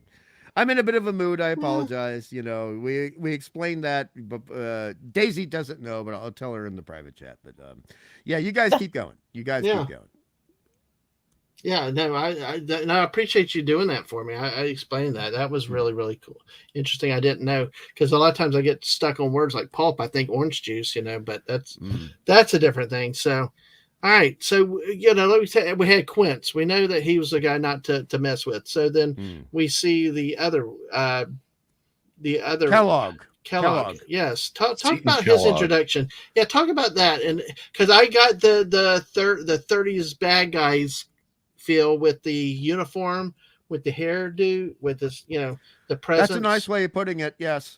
That's a good way of putting it. Was that imagery maybe intended, or? Oh, yes. Talk about the introduction to him, what y'all saw when y'all saw how they introduced him. He came from Rigel. Oh, sorry, Daisy, go ahead. I didn't say anything. Oh, okay. But somebody else did. For the sake of it, I'll go. Go ahead. I have in my notes, he came from Rigel 4, which to me is the laziest name that you can come up with for where someone's going to come from in science fiction. So I knew right away, this guy is probably not long for this world, just because that's where they pick the name from this guy. To me, he seemed like the one with the least amount of a superpower, that he would, just being really smart. To me, I don't know. I knew he was the one running the show, but to me, he had almost the least to offer in a way. He was benefited by the fact that most of the other people in this gang were just dumb. They were very... They were one-dimensional villains. They were not smart. The telekinesis guy, not smart. The knockoff Magneto, not smart. Read everybody's mind, woman. Very empath. Smart. Empath. Yeah. Empath. She could sense people. She could sense people, though. Yeah. Well, but she could read their brain, though. She could read their brain because, near the end, she could tell the guy was lying. So remember. The Marcus guy, talk about a stereotype of a big brawny ding dong. Yes. Who he always got typecast as, that poor actor. Yes, I know. Wrong. Yeah. But see, this is the thing. This is a Glenn A. Larson show, and we talked about this when we first started. Like the very first one we did when we were talking about the origins of this television show, and that Battlestar Galactica came first, and that Glenn would reuse not only sound effects, but he like every bloody blaster in this episode and the following one. But he would reuse actors that he had worked with as well. So I don't mean to interrupt you, Daisy. I'm just saying that Glenn A. Larson is a great, shall we say, recycler. He's a recycler. Cool. Yes. Yeah, we've heard that about. We've heard that better, because I think somebody else actually, you've said that, Hungry Boy, and somebody earlier in the chat, and I do not remember who it was. It might have been Mike. Somebody talked about Glenn Larson borrowing all the time and stuff like that. So my thing on this, and Hungry brought up the point that it's very comic book, like almost like a Legion of Doom kind of I don't know what to call this group, because they have superpowers and they don't. But when you're getting introduced to all of them, it's like, okay, this is I'm not going to get all their names because they're probably half of them are going to get deleted by the end or something, right? But okay, this guy is the one that can move objects with his mind. This one's the one that can read people's mind. Yes. What are each of the superpowers? And when they had, I call him Seton Hall, but Seton. Seton Kellogg. Seton Kellogg. Yeah. He, to me, did not have the joke superpower kind of thing that you would see, other than that he was the brains of the operation. So he felt it was implied. It was implied that his IQ was much higher than other people's. It was implied, but not directly stated. Right. And then I don't know if we actually saw his intelligence was only used to drive the plot and not good point. Like there was not an independent demonstration that I felt that was sufficient. Like you saw him playing 5 games of chess at once with his eyes closed, and then he rattled off the checkmate move one right after another or something. Some astounding feat of intellect. I don't feel like we got that, and so I felt like in some ways Seton was the weakest character of all of these. Even though Daisy, you're right. The guy with nerve endings selectively cut, severed. Yeah. That's the word they use. Good night, Snortopoopas. Good night, Snorty. Let's say good night, Snortopoopas. Thanks for coming and hanging out with us for so long. Appreciate you being here. My thing is, if they severed your nerve endings, how would you walk? Well, it depends on where you sever them surgically. So if it's at his fingertips, then he's not going to feel his fingertips. But the thing, I understand what you're saying, and you're absolutely correct, and it bothered the living hell out of me. Whereas if you can't feel pain, you can't feel pleasure, you can't feel pressure, you can't actually move anything, because the nerves give you sensation, but they give you the ability to tell your muscles to move things as well. It's the circuitry board of the body. And for him to have his circuitry board affected, that works again for the normies, but for us, it does not work. So I'm agreeing with you. Correct.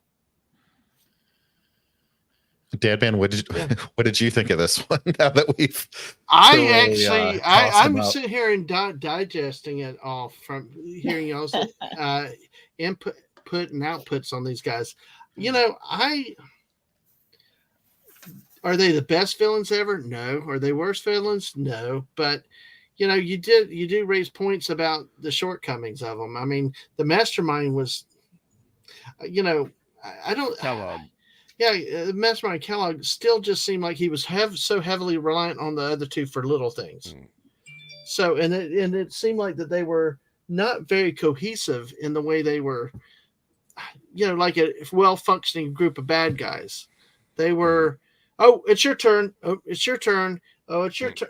Not necessarily just functioning independently. Comic books, though. That's very comic books. That's the way villains and heroes are introduced in old comic books. Well, it's almost like, oops, I got to stop now. You're over here. Your turn. Really? Okay. So I didn't know that because I figured they'd be more integrated, like a functioning team, like when we watch the Avengers in a movie. They're just doing whatever and rolling with the flow and responding to the situation that's there. That's very recent. What you are referring to in terms of the Avengers movies is actually okay. So how recent? Because recent. Buck Rogers' old cartoon series up to the 79-80 when this was made.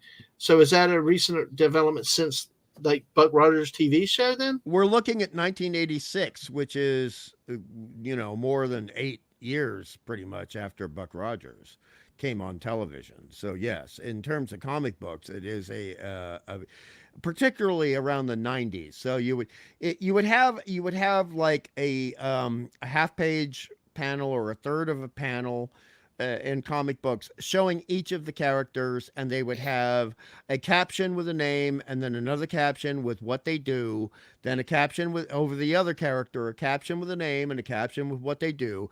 And the thing about the comic book reading experience is you've got to stop and read each of those. So even though it's one panel, it's really, in terms intellectually, you're reading 6 different things.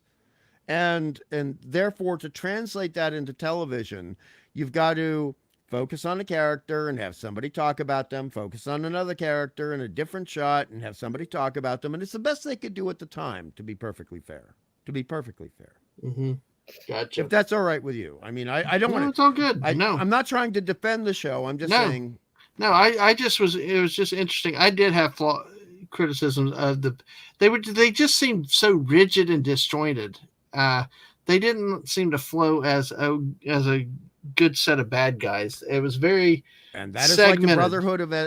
like the Brotherhood of Evil Mutants, and that is why the Brotherhood always fails. That's why the Sinister Six always fails. That's why the Frightful Four always fails. It's an aspect of comic book villain groups. They will always fail because they do not work well together. Okay. That's an interesting point. So, okay. Well, and let's talk, while we're here on the bad guys, let's take a moment to talk about the actors themselves. Okay. Thank God. Because I love that. Thank God. I'm sorry. Because there's like Frank Gorshin. We all know him as the Riddler. Forget Jim Carrey and everybody else. There's only one Frank Gorshin who I actually got to see once as a kid at a live dinner theater here where we lived. Lucky you. Like front stage, like we're right up there with it. Wow. Him and Forrest Tucker, I remember too that I saw. You got John Quaid who played Joel Quince. Anthony James Varick, I believe he played he looks like somebody that played one of the Naked Gun movies. Dude. Yeah, go ahead. Okay, dude. There are so many films you have not seen. Okay, so Anthony James had been a character actor for more than 10 years before this.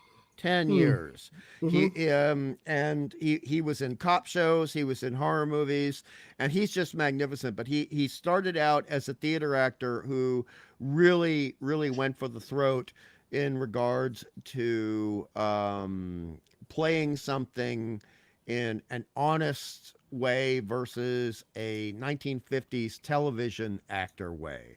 So he was very, very much a stage actor who became a television actor. And that's why I thought, and I'll wait until after JT and Daisy talk about him and other actors, but he came from an entirely different school of acting than Frank Gorshin. Yes, because he's in a movie like Unforgiven, In the Heat of the Night, but he was in The Naked Gun 2.5, The Smell of Fear. I knew I recognized him because when he was going in to get Priscilla Presley and she started singing and he sang with her, and then Drebin gets in there and he shoved the shower head in his mouth. Did you not see? Okay, anyway, but it was a hilarious. No, I saw. I was agreeing with you. I was just waiting for JT and Daisy to talk. That's all. But it's funny how I remember him. You remember him? You guys may remember him from these big serious roles, and it's like. But I think good description of a character actor here. I think with that. But see, this is what I thought, especially with these 70s TV shows. They're all chock full of other famous actors and actresses for various things. We have not even gotten to some of the other cameos. We know next week we got Jamie Lee Curtis, we got Gary Coleman down the road, things like that. Then, but Marky Post. See, Marky Post was not one of the bad guys. She was Joella, but I'd never known that Marky Post had been around before Night Court. Oh, really? I didn't know. I just thought she was somebody. When I saw her in this episode, I'm like, well, wow. Now, Nancy DeCarl was Cherise, Robert Tessier was Marcos. I'm not familiar with either one of those. John Quaid, though, is the one I talked to y'all about, though. He, I know the face, but I could not ever place him in other things. He just, he had one of those looks of a guy that he just looked like a prototypical bad guy to me. Well, that's why he played mostly bad guys, dude. Yeah, it's like, I could see it. So what do you think with the actors, some of the ones that I've named? Are there any other actors or guests in here that jump out to you, JT or Daisy? No, I did not recognize any of them. Sorry, Daisy, go ahead. Oh, no, I was just going to say I liked the character of Varick very, very much. Very well acted for me. Maybe not for everyone else, but that was my opinion. 100% agreed. 100% agreed. And also just looking at Varric and his costume and looking at Cerese's costume and looking at several of the other costumes, even just for the comic book people in the chat, these are very much combinations of Dave Cockrum, who is my number 2 favorite comic book artist who ever lived, who also designed Storm, otherwise known as Aurora, Thunderbird, Nightcrawler, and Colossus from the new X-Men, and Jim Starlin, who created the newest iteration, well, not newest, but most important iteration of Adam Warlock and a whole bunch of other characters, including Gamora. He created Gamora, which is a character known in the Guardians of the Galaxy universe. And these costumes are very much what Jim Starlin was doing about 5 years before this show was designed and then produced and then shown on television. But that's why a lot of the costumes in these, if you like comic book costumes, you love the episode. If you don't like comic book costumes, you're not going to like the episode as much. Right. Okay, well, we move on to this episode because we got 2 episodes to try to cover, and then we can get back to some other details. We got this. We got the bad guys. Then we get the little test out there that he passes, which is basically try to shoot him, and then they take the gun and then they capture him, and then we see everything. They come together. I'm just trying to general synopsis here, and then we get a lot of exposition. Then they all come to meet near the end of this episode. Then when they're talking, we get our friend Barney coming back. Remember Barney, who knows good it all. old Barney. Good old Barney. Yeah, what a joy. Yes, exactly. I So love the thing tied around his head. Exactly. That Bandana. made the outfit. That Happy was in Friday. comic books. That was Let's in say comic books 2 years beforehand, Daisy. And we're going to say a happy Friday to Squeaka, who's just dropping in. Hey, thanks for saying hi. Hey, Squeaka. Hello. Good to see you my tonight. cheese Hey, Squeaka. darling. Yeah. My cheese darling. So, yes. all right. Look at Mr. Angel did say, we are the most terrifying group of mercenaries and killers in the universe. The Three Stooges. You never heard of us. Really? Whoops. I dropped my glass again. Butterfingers to eat. Sorry. Nice one, Mr. A. Nice one. Yeah, absolutely. So we got Well 10 done. people here. Y'all are great out there. There's not a lot past that scene where we get the introduction of the actors and stuff like that, the bad guys. It's more developing back scenes, the plot, what's happening on Earth. We're told what they're going to do to destroy New Chicago. Really a lot of, I think, high level detail. I mean, if you got something between that towards the end of the episode, is there any points that y'all had noted or you wanted to bring out? Because to me, I did not notice anything until towards the end when we start to see when Barney comes out to, oh, hey, this guy's not who he says, and I know the real guy. So did y'all have any other scenes or other thoughts before then with this first episode? Daisy?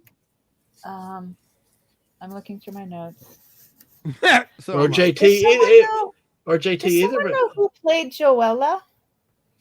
Joella was played by Marky Post. Yeah. Oh, okay. Sorry, Yes. I missed it. Oh, no problem. Yeah, that would freak me out because I'm like, what the hell? Marky Post in that? I was telling Hungry, I thought she'd done nothing before Night Court. Oh God, no! A lot before Night Court. Well, I was a kid. Okay, I was a kid. We didn't watch that much TV.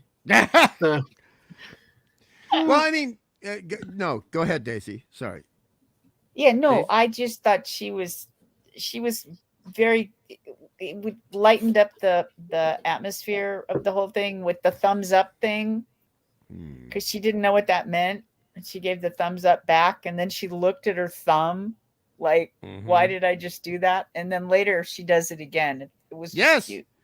But that was clearly improvised. That was clearly improvised because Gil Gerard looks at her doing that, and then he busts up laughing, and he goes through the door. Oh, yeah. That's even better that she improvised that, because I thought that was cute. Yes, and she is a remarkable comedic actress, and that's something that's wonderful about this show, this episode, and the following one we're about to talk about, because they're allowing the women to be funny. You know, it's not just the men being funny and the women being sexy. The women are equally funny to the men. And but I will tell you, speaking of funny, I could not take the name Kellogg seriously because every time he's trying to be serious, I just kept thinking corn flakes or fruity pebbles. Yes. Thank you. Thank you. The first thing I thought. Wow. Well, that is. Oh, and psychic commune. If you actually know biblically what commune means, yeah, that was actually a heavy line, but I like the fact that they changed it to psychic commune. Okay. I thought that was kind of funny. Like, with the brain thing. All right. Yes. I thought that was kind of shocking for the 1970s. The late 1970s, yes. Yeah. Well, hey, you guys rock. So thank you, Hungry Boy. Because of that, you had to say that, didn't you? Because I'm always prepared for this. Because say, like last night when we talked about on our squirrel adventure, like Kellogg's like this, right? Yep. No. Yep. Pumpkin pie spice, not just pumpkin spice. Pumpkin pie spice. I like limited enough. Not limited enough. No, it hurts. It hurts so much. Go ahead, JT. Go ahead. I had two thoughts on this. One, two areas of thoughts. One, why is the doctor giving out the commands for this mission? I did not understand how he was somehow in this chain of command, how there was no one as a spy, so they have to use Buck. Like that stuff kind of bothered me a little bit. But what bothered me more about the doctor is he said Chicago, like Chicago or something. I was like, no one from Chicago says it the way you do. Sir. But remember, it's New Chicago, though. It's New Chicago 500 years later. But you even say it the real way. This guy says it like he's never heard of that city before in his life. Chicago. I am at New Chicago. Chicago, yeah. He said it like Chicago, like throwing some O's into this. And I'm like, no, anyone from the Midwest would tell you have to smash every single vowel in your mouth. You have to say it like Lisa. Yes. Yes. Yeah. Exactly. I'm actually curious to know if she's closer there or if I am, but it's regardless, it just drove me nuts. And he said New Chicago like 3 or 4 times. And I was like, stop. It hurt every time. Yes. I agree. Yeah. Well, just before we move on, I have to say there is one good line from Mr. Cornflakes, otherwise known as Kellogg, when he says, you know what I'm talking about, JT, and so does Daisy. When he says, "With my brains and your, more brains." That was funny.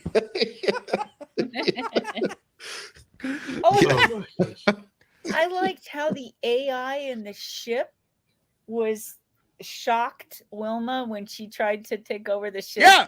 And then Wilma disconnected her. Yes. Yeah.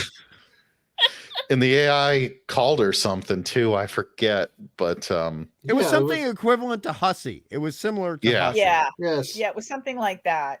Yeah. That whole was like two ladies having a cat fight. It was funny. That was. There was only one problem there, Daisy, which is something that you generally remark upon, which is, okay, so the first we have the AI who we don't know who the actress is, and that's still bothering me. But Wilma takes the hand control and she gets shocked, but then she's able to lift, which is made of mainly plastic or nylon or something, a polymer material of some sort, obviously.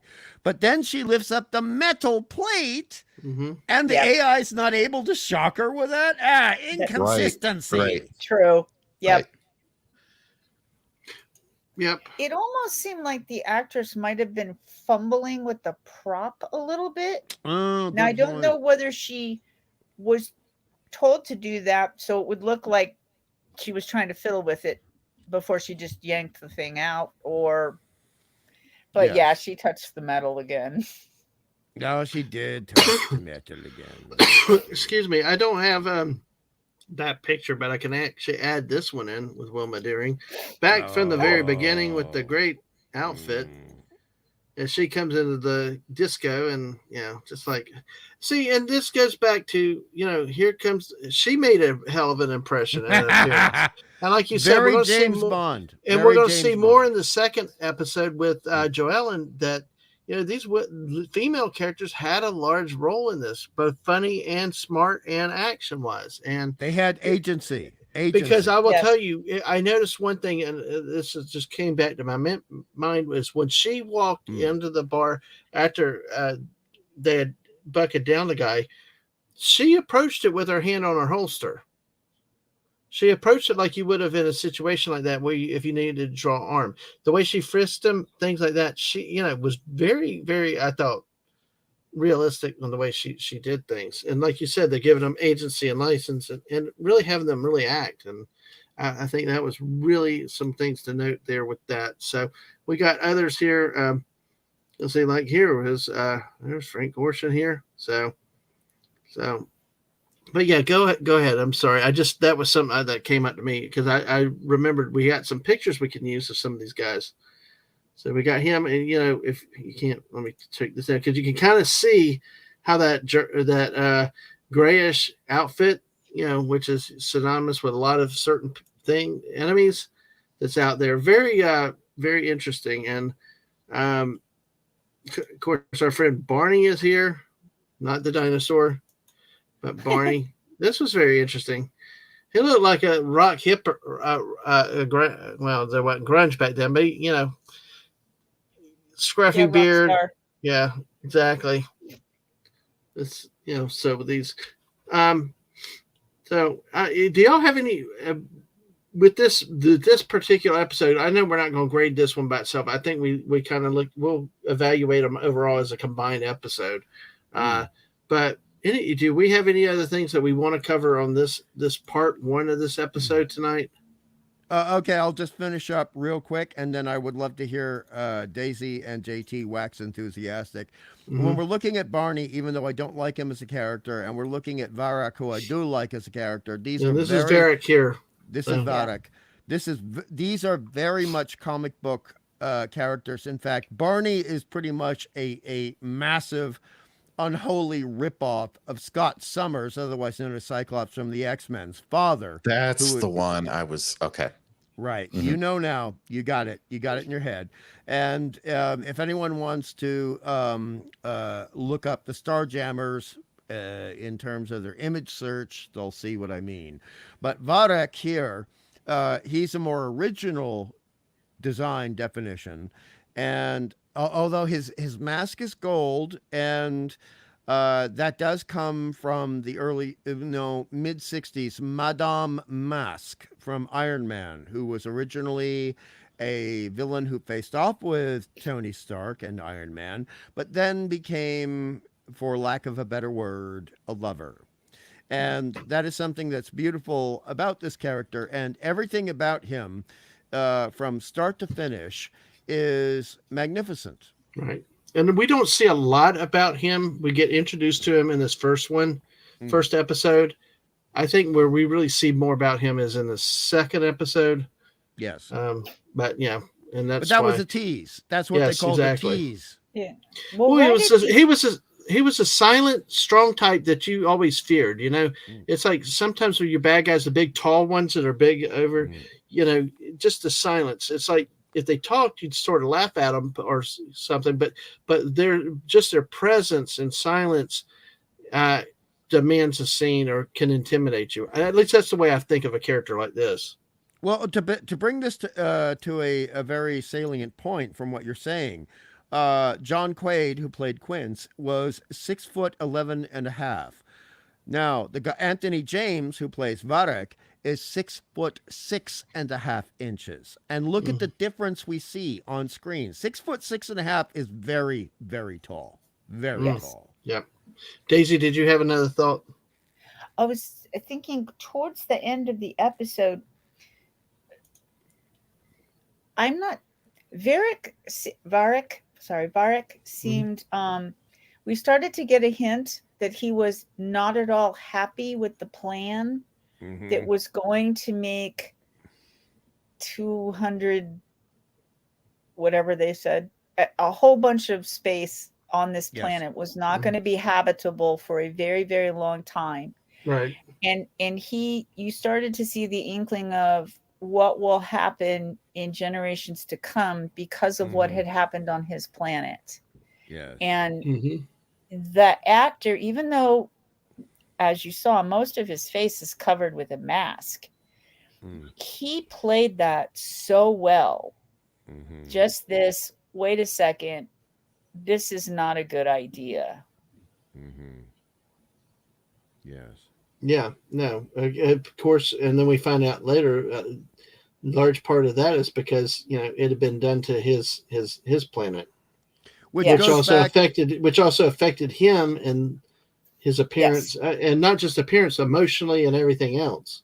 And that goes back to before the X-Men in any comic books. That actually goes back to, again, Pulp Fiction, but World War II.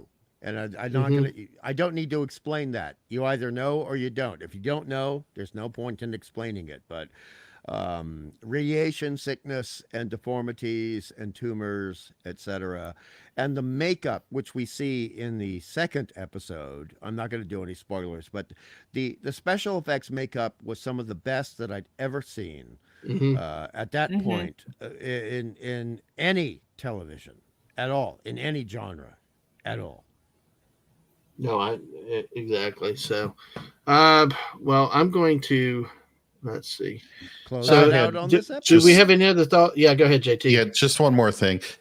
The lady in the red costume, Marquis Post. Was it Joella Cameron? Was the right here? I'm going to bring it up. Joella, and this is Cerise, the psychic or the empath. Yeah, go ahead. So Marquis Post, exactly. I looked her up because I wanted to figure out the actress's name. I thought this was beautiful hair in a great costume, but the hair really struck out at me, and I think it's a shame that this hairstyle kind of fell out of fashion personally. I know. I thought it was very flattering. It's an 80s female hairstyle. Yeah, exactly. No, 78 started in 78. Yeah. Feathered. It was called feathered hair. And that was very, I mean, Daisy will know it actually took a long time to get your hair to look like that.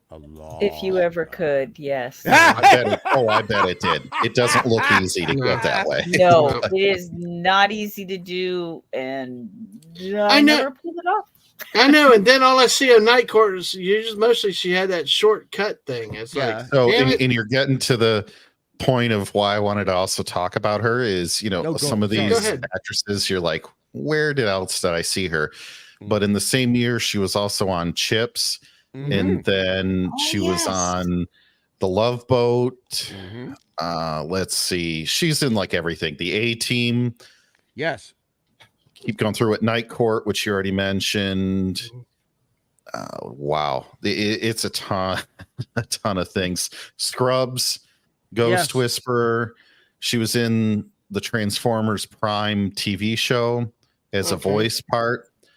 Oh, really? Wow. Let's see. Chicago PD. She's comedic. She has comedic timing, so of course she can do voice parts. And of course, in this one, she's a serious but comedic relief there at times, which I'm holding off till the second episode. I'm holding off till we get into the second episode. JT, keep going. Well, she's in over 50 things in her discography here, or filmography rather, but she's active as recently as 2019 in IMDb. So she's had a very long career. 30 Rock. I keep looking at things here and saying, okay, everybody's going to know these. I know 30 Rock. She got her start on this show. She had one appearance on something briefly, Frankie and Annette in 78. But this was really her start. Yeah. was in this year. And that makes sense, yeah. Well, it was a start for network television. For network television. For corporate exploits. But she went back a little bit before that. But yes. And again, it goes back to the comedic timing and that winning smile and the sparkling eyes. Yeah. Oh. Exactly. So, but yeah, so I just wanted to make it known that, hey, there's actually a very prominent actress in here, and you'd never guess by the part that she plays this early on in the career. Right. 4 decades, JT. 4 decades. She actually lasted longer than Gil Gerard did. Yes. She lasted longer than Gil did. Yeah. Exactly. Yep. No, exactly. Because what did Gil Gerard do after this? Pretty much this has been it, hasn't it? I mean, I don't remember anything. So I don't know. He did a few things, but this was his big last hurrah, pretty much. Yeah. Well, maybe we'll look at that as we get to the end of the whole series and stuff like that. We can look at where the actors are and that type of thing. Where are they now? Yeah, exactly. But any other thoughts on this first episode before we try to jump to the second one and we're 2 hours just about. Let's move it. Move it. Daisy, anything else on this first episode? No. Okay. All I will say about this first episode is Barney comes in. We end it with, oh gosh, he's been busted. Buck's been busted and his ID's out. So, hey, they're going to get him. All right. They're all in the room. But hey, before we move to the second episode, I just had to do one gratuitous shot here for all the gents and the ladies too. But hey, John Quaid in action. Wow. There you go. There it is. Talk about, there she goes. She was playing up that scene and he was all into it. So very seductive, very Bonzian, I guess. The female spy aspect gets the guy's weakness, and hey, there you go.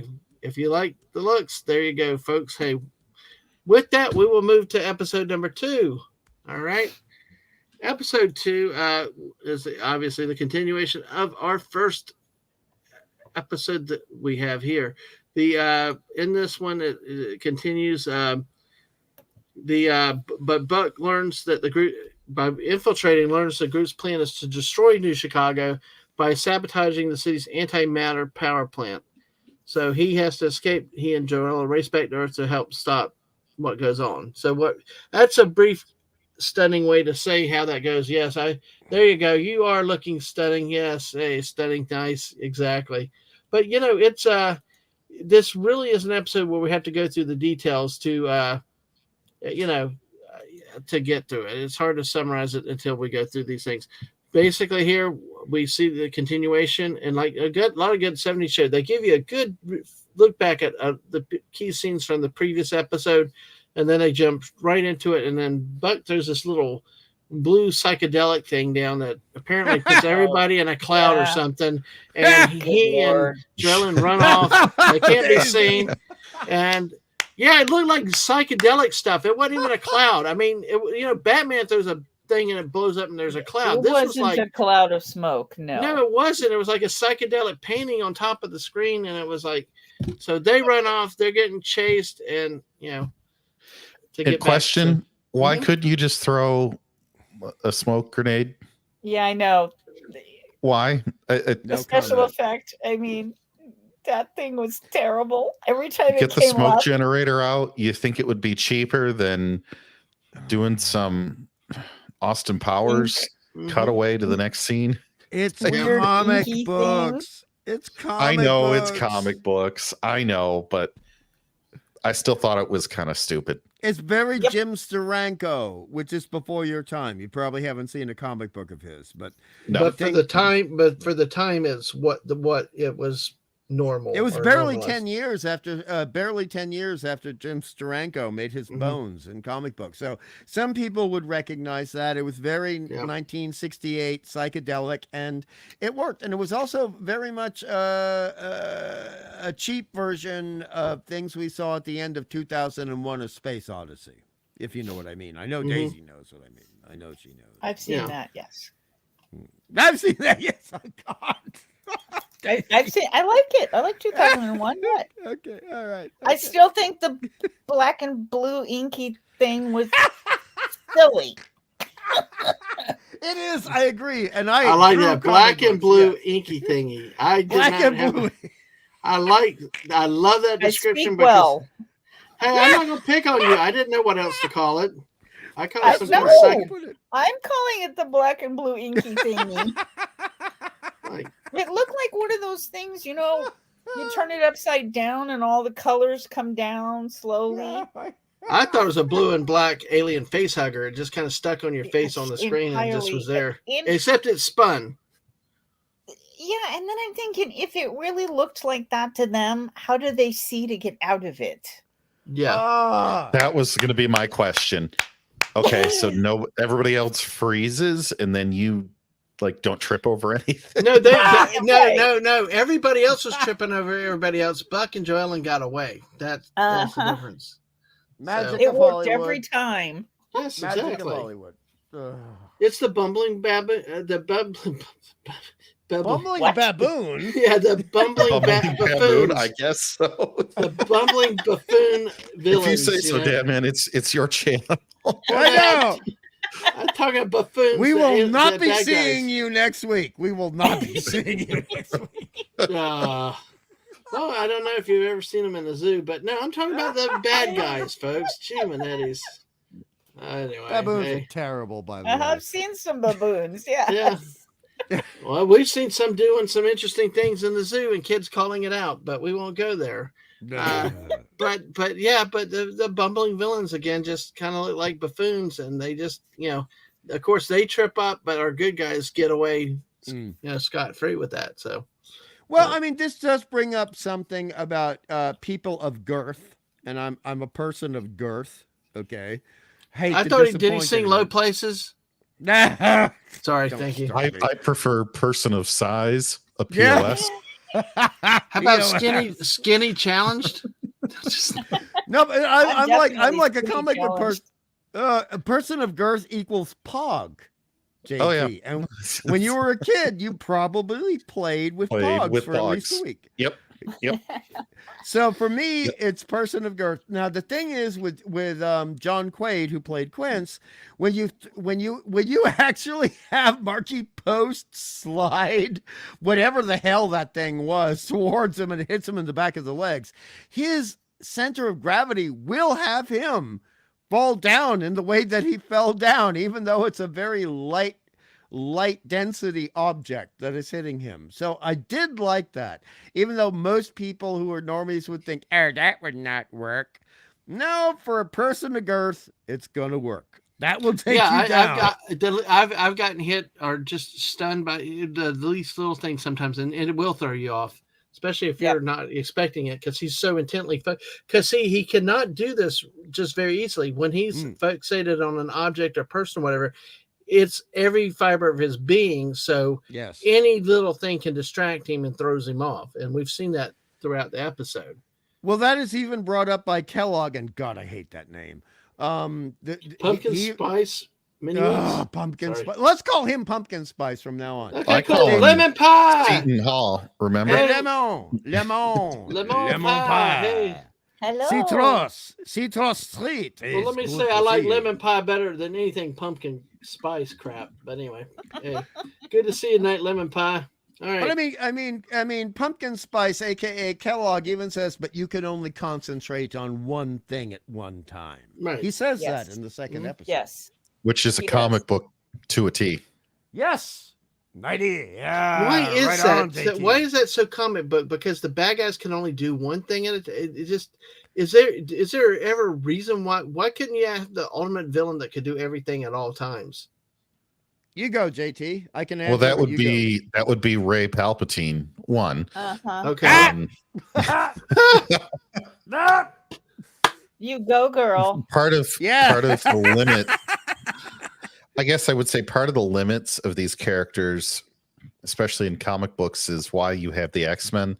You assign them one power, and it's a way of getting them to not be too overpowered, but also to work as a team.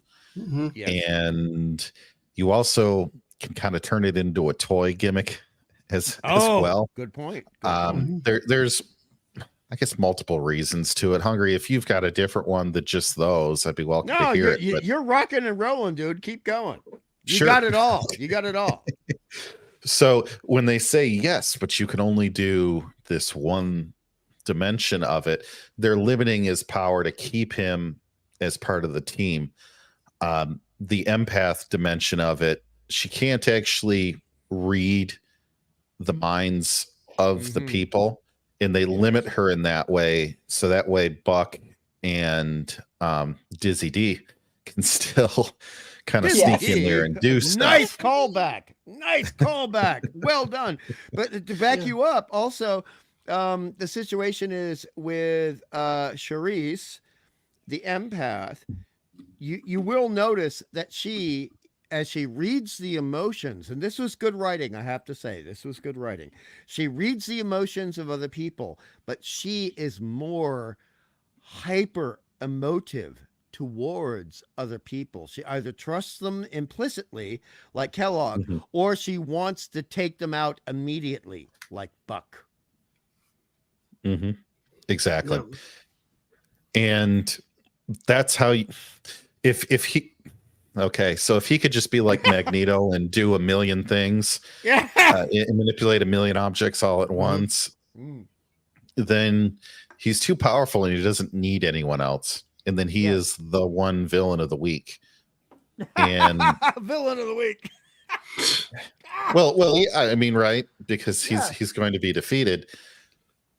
He's not smart enough to be a multi-episode villain either. So when they said that, Dadman, it was just like, okay, this is the comic book villain crew. Lisa.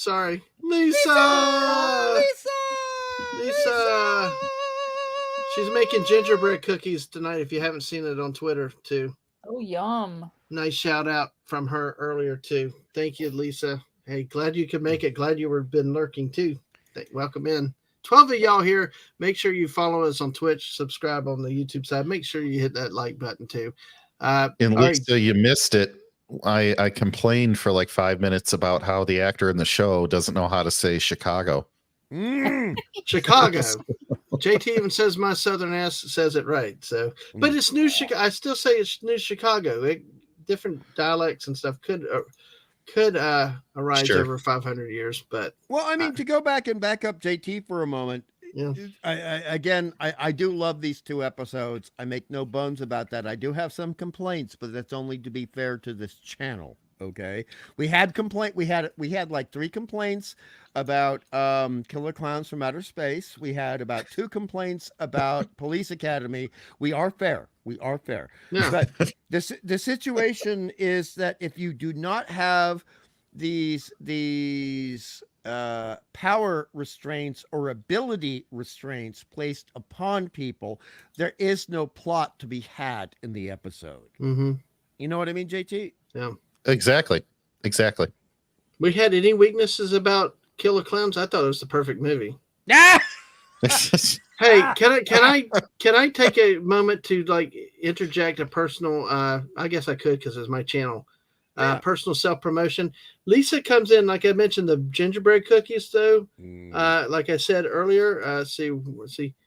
But Mrs. says tomorrow is gingerbread decorating day. So folks, Mrs. put your link out in the chat. Tomorrow morning at 9 a.m. Mrs. will have another daily morning musings with Mrs. Dadman. Come by for your daily dose of positivity to start off your day. Great people, especially on the weekends, especially when you guys are out there to chat. But hey, look at that. Lisa makes gingerbread cookies, and tomorrow's gingerbread decorating day. So come join the Mrs. tomorrow morning at 9 a.m. and see what she's going to be doing, talking about in terms of birthdays, celebrities, all kinds of other stuff. So be sure to join her for that. And she should be having another build coming up very soon, special to celebrate 100 subscribers on YouTube. So, but everybody, thank you. Congratulations, Mrs. Absolutely. And she just got to work to get her Twitch hours up to monetize on the Twitch side because she's well over the thing there. But hey, sorry, I just wanted to, in this transition between gingerbread cookies, the Mrs. Statement right there, to throw that plug.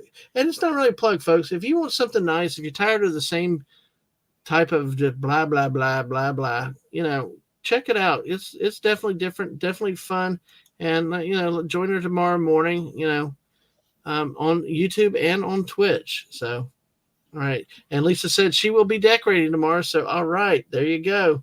And you love gingerbread cookies, yeah. And all right, Mrs. says thank you. Okay, all right. Back to episode 2. Sorry about that. Timing. I wanted to take that. This is a scene that they don't really have any pictures that really to really show, but there's only a couple. But here's one that we have here is Joellen and Buck here in the hallway. I think this is probably just after they escaped. So now they realize they got to get back to Earth to warn Earth that what's the plan is. So, well, I mean, there's another interesting thing between the previous scene, the scene you're talking about, and the next scene. Okay, yeah, go ahead. Yeah, and Daisy is going to be very quick, and I'll ask JT and Daisy to talk about it. But one of the things, because I'm older than dirt, I You're remember younger than me, that, hungry. for the most part. Blondes would be considered the good gals, and brunettes or brown-haired or auburn women would be considered the bad gals. And in this one, it was very interesting that Charisse was the ultimate bad gal. And what did you think about that, Daisy?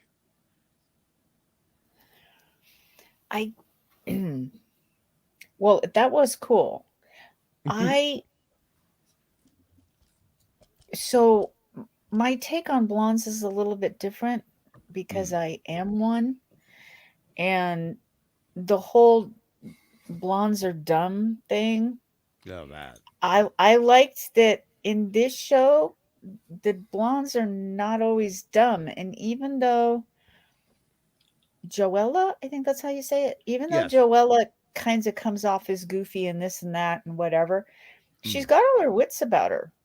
And she helps Buck, and she doesn't have to. So I was more into that, but yeah, Charisse that woman was scary. Yes. She played that well. But to back you up, Marky Post playing Joella is the one who sends the thing on wheels. I don't know what the hell we'd call it. Yes. Just call it a push thing. Push thing. And that brings Quaid down. So she's actually working out the physics. It's like, he's a fat dude. Yes. He's got a bad center of gravity. I can take him out. And, and that was pretty amazing. And I love that. And I really liked it. And the thumbs up thing that you brought up earlier, she remembers it hours later. Yep. That's a smart person. That's someone who's learning a visual language. Like when we you were talking about in an episode earlier when we had the deaf character, and you were talking about the sign language, so this is a little callback to that. Yep. I think she played the classic she played I guess played the fool. Everybody probably dismissed her. What? Well, I mean, maybe I'm using the wrong terms, but I'm kidding. But like Charisse looked down on her dismissively. Oh, it's another. You're just, it's another one. You're a guy. Just like, you're just basically a hoe, and just there's another your guys and stuff. Not understanding that Joelle was smart enough to figure stuff out, what they were doing, how to help Buck, making a conscious decision to help somebody she knew that was not the right person. Maybe there's a sense of good in the person, but outsmarting the villains. It's Didn't easy she to fly one of the spacecraft too, Dadman? Yes, I believe she. Yeah, I believe she did. Yeah. I mean, you can't be an idiot and fly one of those. Right, things, but she played that to the point where the bad guys treated her as such. Oh, right. Yeah. They didn't respect her. They all this other stuff, but she still knew enough what to do. And she kind of was running the scene in a way, one they thought they were. They were just going to use her. Go ahead. Well, I mean, to be honest, Marky Post's character of Joelle, when you're looking at stratagems, was smarter than Charisse was. Charisse made a lot of mistakes in these 2 episodes, and Joelle made barely any mistakes. And it was nice to have this juxtaposition of one blonde against another, and both of them are actually being smart. But the thing about Charisse was, she was kind of blinded by this. Again, goes to the Brotherhood of Evil Mutants with Mystique and Magneto, etc. Blah blah blah blah blah. In terms of comic books, you have Charisse, who is loyal to a point of not seeing the forest for the trees with Kellogg. Mr. A, I think this is Mr. A's. Hey, yeah, Mr. A fell asleep. If you don't mind. Hey, no problem. Hey, thank you for letting him hang out here so much. I think this is somebody else that's saying goodnight for Mr. Angel. He's been working hard. So yes, thank you for coming in, my friend. I think I know who's saying good night for him. So good night to you too. So hey, all righty. But yeah, go ahead. And not only that, Hungry, it was also the common comic book theme of a character with a superpower that they lean too heavily into the superpower to the detriment of other qualities about their person. So where she has this extra ability in one area, her deficit is, I guess, doesn't know how to read the room around her maybe as well, or loyalty to a fault, like you said. You mean Quicksilver, except female? Yeah. Yes. You know what I mean? Yes. All right, so do you, Daisy. You laughed, so I know you get it. Yeah. I mean, I keep going. Keep going. Oh, I was done. I was just merely adding on to the motif that we have going here. Everybody's a supervillain in this. Yeah, a motif, but we don't have a light motif. Hey, we don't do it. We're not half-assed. We do it all the way. We put all the ass in. You know what I mean, JT. You know what I mean. I got it. So, not to steer this off in too big of a different direction, but I had a question that I mentioned I was going to have for the panel at the beginning of the show. Go ahead. And one of these was, on my version of this, it takes over 3.5 minutes for new content to actually hit the screen. What? Yes. What? So I get like 12 seconds of the Universal Pictures, intro. But then after that, you get like a coming up on this episode snippet. Oh, yes. Then you get the opening credits, and then you get previously on. Yes. And so I'm sitting here going, okay, 3.5 minutes. We're probably on our second commercial break now, and I still haven't seen anything new. Was this like standard MO to do the teaser, then have a really long intro, then do previously on? I'm gonna have to go to Daisy first, and then I'll tell you how it happened in this country. Well, first of all, it always irritates me in TV shows when they show me what's going to happen on this episode. Don't do that. I want to watch the episode. Was that a 70s thing? Was that a very 70s thing to do? Yes. Okay. Yeah. Which is why I don't like it. I didn't like it. I'm like, don't tell me. I just want to see it when it happens. But Daisy, two parties were very rare up until around 1982. Up until 1982. So the previously on. I understood the previously on because we're obviously watching it in a medium where we can watch part 1 and then start part 2. When there's a week between the two, I can understand why you'd want the previously on. Sure, but I get it's that. the preview that I never liked. Yeah, I don't like the preview. The previously on is fine. I tend to remember what happened last week, but I can understand when you're watching a bunch of things that you might go, wait, what happened? So that's okay. And for maybe some of the younger people in the audience, the pattern of a long intro even on something like Star Trek The Next Generation, that was long enough where you would play, your intro to get the audience to stay from the previous show. Then you would play this long intro. And I just remember that's when my dad would get up and go to the bathroom or something, right? Yeah, but he knew that you had 5 minutes because after that intro, then you'd have commercials. So I'm sitting here thinking, watching part 2, you have the preview, then you have the intro, then there's probably a commercial break, and then you have previously on, you're 10 minutes into the hour before the audience is seeing anything new. And I thought that was strange, and it really padded the runtime. And I can't decide if the writers benefited from that or if the viewer suffered. The writers did not, the network did. The network did, yeah. Sure. That's what I mean. The writers were barely getting residuals at that point. So you have to, I'm sorry, I don't want to get into that and sidetrack, so I'm not going to do it. But it was a situation of, you have the people who saw the episode last week, and there was always, in both comic books and James Bond films, again, I warned people when we started this, I was going to bring up the Bondian stuff and the comic book stuff. And this is very Bondian, very comic book, where you're going to have the people who know what happened the last time, and you're going to have people who just come in. And you had to make sure that everybody who just came in was caught up before the story began again. And also, go ahead, Daisy. Oh, I'm sorry. I was going to say, also, you might have missed the beginning of last week's episode. We couldn't automatically DVD everything, right? And or record it for later, right? Or it would have been VHS, but we couldn't.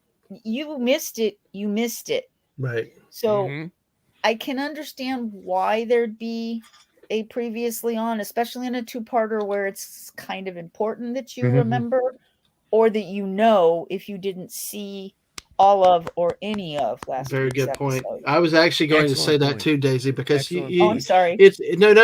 I'm glad you said that, because that's cool. Because I mean, it's like a lot of historical things and stuff. We have to look at the context of the time period that was there.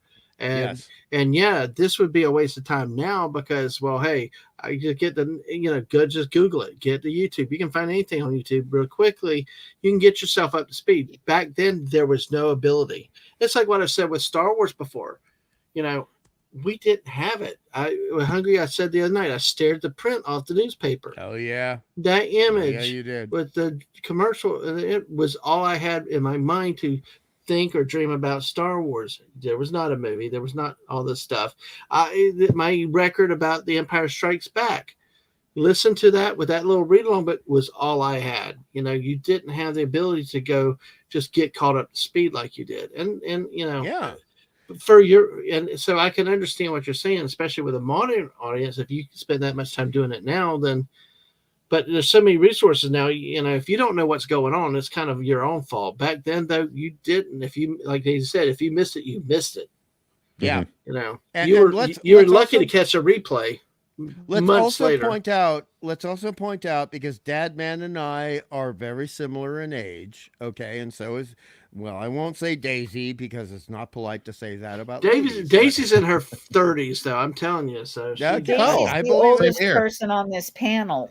But for people over the age of 52, you would understand that when this episode came out, there were not a lot of families that had commercial VCRs to record things.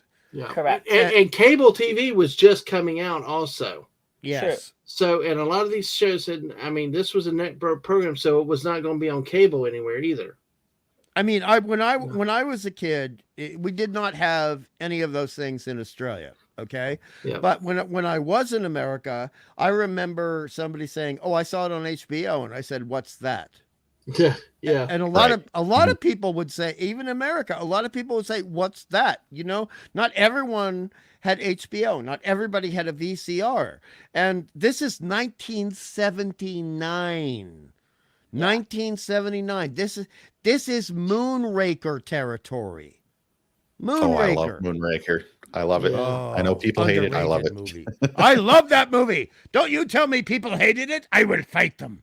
I will fight them, JT. So what's Moonraker? What they rake the moon with, like a golf trap, like a big sand trap? Like you comb the desert, they raked the moon. Yes, they raked the moon. Oh, like in Spaceballs with the pick and the combs out there in the desert. We're combing the desert. I really don't want to talk about Moonraker because it's one of my favorite. That and Goldeneye are two of my favorites. Oh, come on. We kind of got to talk about Moonraker right here. Stunning, but I don't want to spoil it. I don't want to spoil it. Okay, we don't have to spoil it, but most importantly, Stunning is even better than that. He thought Daisy was 25, so I'll put it this way, Dadman. If you thought what Buck Rogers does with the space shuttle is hilarious, just wait till you see Moonraker. Yes. Yeah. Oh, Daisy. Okay. Daisy. Yes. Dolly had braces. She had braces. You know what I mean? You know what I mean, Daisy? We saw it in the theater. She had braces. It's not a mandala, in fact. It is she had braces. She had braces. Apparently it's a big debate, as I've been hearing. Apparently it's fighting words. I guess when they edited out the things, I mean, I guess all of a sudden popped up she doesn't have braces when I guess she did originally. That's recent. That's very recent. That's like the past 6 years or so. And I actually saw the show. Daisy, go ahead. I was going to say, I didn't even realize they'd taken them out. Oh, yeah. Digitally took them out. Well, that's insane. Why? Because it implies that somebody... You're going to laugh at this. I don't mean to... You know how I said I don't mean to sound woke? Well, now I don't mean to sound anti-woke, okay? I don't mean to sound either. I'm centralist. But the thing is that it has been implied that to have the need for braces implies a birth defect, and we cannot vilify people with a birth defect. Mm-hmm. Oh, good grief. I know. Okay. All right. Well, thank you for explaining that. No, reminds she had me braces. of a certain Doctor Who thing. Anyway. Oh God, please don't. Yeah, we're not even going near Doctor Who. Oh, I'm going to have an aneurysm right now. There is no Doctor Who allowed on my channel. That's another show for another time. No Doctor Who, if except for Peter Capaldi and before. There you go. Right. Or if the missus is doing a show and she wants me on, like she had me on before. Exactly. So, but yeah. Well, to wrap up Davros was always a half body from the moment we saw him. It's not actually a crippled thing. It's an accident thing. Yeah. It's an accident thing. And that's not a wheelchair. That's a guy that's a guy in a salt shaker. Ah, you bitch! Well, the bottom half of it. You call me a bitch. What? I love you, Hungry. Oh boy. What did I just miss? No, it's just Hungry and I are having fun with each other. Oh, okay. Yeah. Because I always do the salt shaker things. I just wanted to ask the panel for the historical context around it, so thank you. Yeah. Not a problem. I'm not trying to call everybody old. I'm just saying I was not old enough. No, dude, you can call us old. We are bloody fossils compared to you. Yeah, we take pride in our age. You know, we take a pride in our age. Well, the same could be said to people younger than me, to me. So, yeah. Well, I mean, I'm talking about the comic book stuff here, and we got like 5 people who know comic books in the chat, but how many of them have seen 1973 Starlin art, which is the basis for half of these costumes in this show? Well, some of the costumes I was like, that's very 1970s. Yes, you got it. But you got it instinctively, didn't you? Instinctively. Very 1970s. Very 1970s. It's actually, you understand this and you can laugh without explaining. Barbarella. Very Barbarella.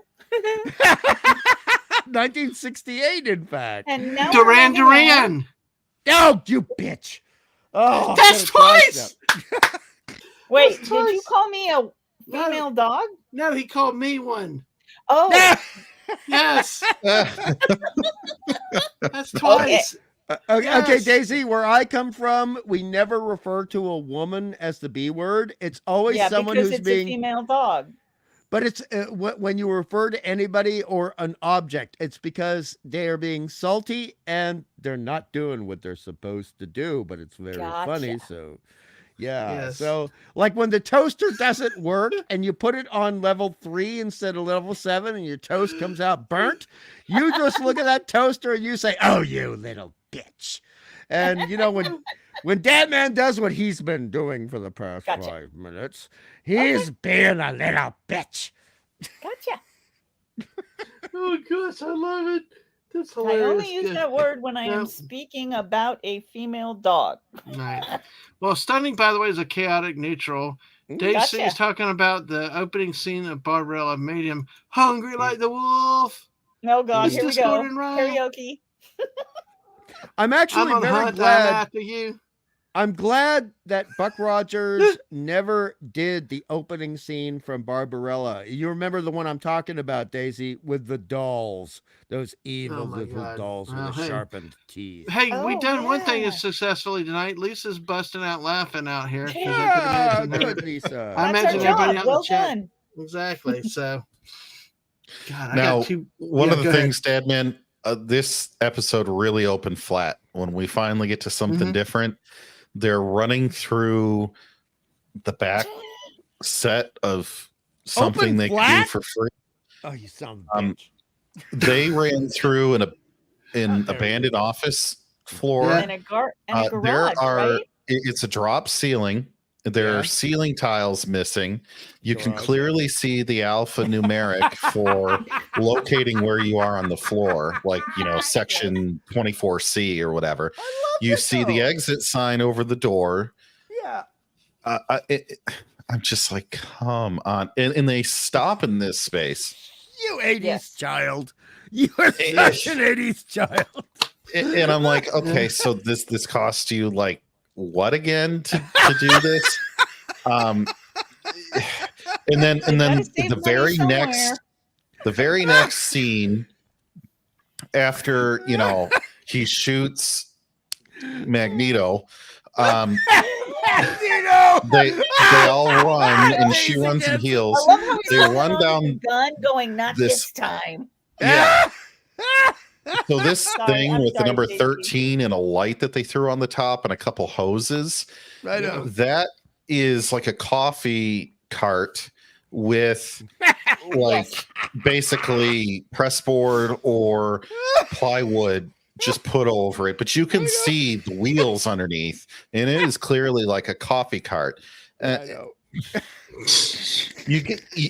just makes me frustrated because even in part 1, I felt like you had really decent production values where they reused the high quality sets. You know, the explosion was convincing. Then you get to just But anyway. I also say with a show like this, I always say too that give it some slack because I think the biggest thing is that they stay with the heart and the spirit of shows, the comics and the things like that. They stayed with the heart of what it was supposed to be. They were limited on technology and things happen. And, they remember probably there's in Hungary, I don't know, you might be able to touch on this. They didn't have the computer technology like they do now, where this stuff could be automated. It could be a lot more faster. You used to have to run tape, physically modify, edit tape and stuff like that. You had a lot more physical work to do, I believe, back then, which took longer. So, and anytime, like I say, when we do with our auditing and stuff, when people and processes are very manually people driven, you're more likely to have mistakes, errors, and all that occur. One thing I noticed was both Buck and Deering had several scenes near the end in the space battle. You saw, you'd see the outer space, and the next time with the other, you'd see a blue screen on the other side of the cockpit window. Repeatedly, that happened as they were coming back into the plant, into Earth. It wasn't sky, it wasn't space. It was a blue screen of death. Yeah. So Yeah, that that's didn't only, exist yet, but but exactly. dear But see, God. that's the only thing I urge is to also remember the time that it was made for some of that stuff, because Well, anytime you have to do manual intervention is going to be problematic. and I get that, Dad, man, I do. It's just frustrating because that scene ends with Buck in that cement stairwell, and he gets like captured by Mr. Molecule Spread, and Molecule Spread. But then it cuts to Wilma, who captured No Nerves or whatever his name was, and Marcus. Yeah, Marcus. yeah. They Polo, but they cut away to a super high quality shot of the planet Argus and its star. Yeah, and it's like movie quality. And you're sitting here, and it's difficult for me to reconcile. I can Their awesome attempts. It's so many scenes, and then they just go back to that. I'm sorry. No, I got you. No, I understand, and it's easy to be frustrated with this stuff. I mean, I've done that with some of the old shows I had fond memories of. Look back, and it's either not nearly as good, or you have problems with that. But apparently, y'all didn't hear what I said. Polo. Y'all said Marcos. Marco. Polo. Marcus.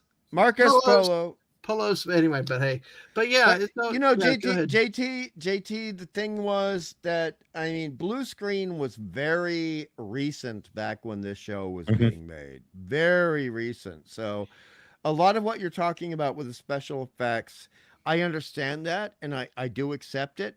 But you have to understand that we were dealing, and Daisy knows what I'm talking about, Jason from Star Command and stuff like that beforehand.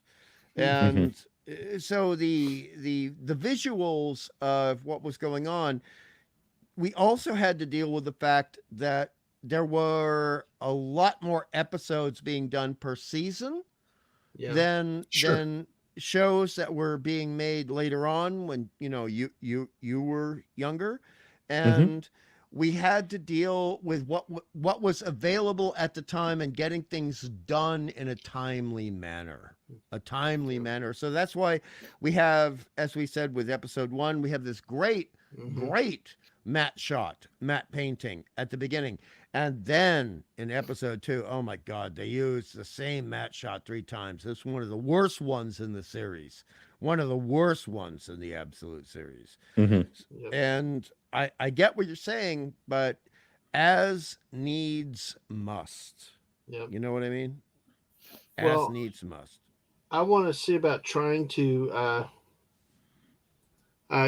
keep moving us forward towards the end, because we find out the plan to blow up the antimatter to destroy New Chicago, because that was their agenda.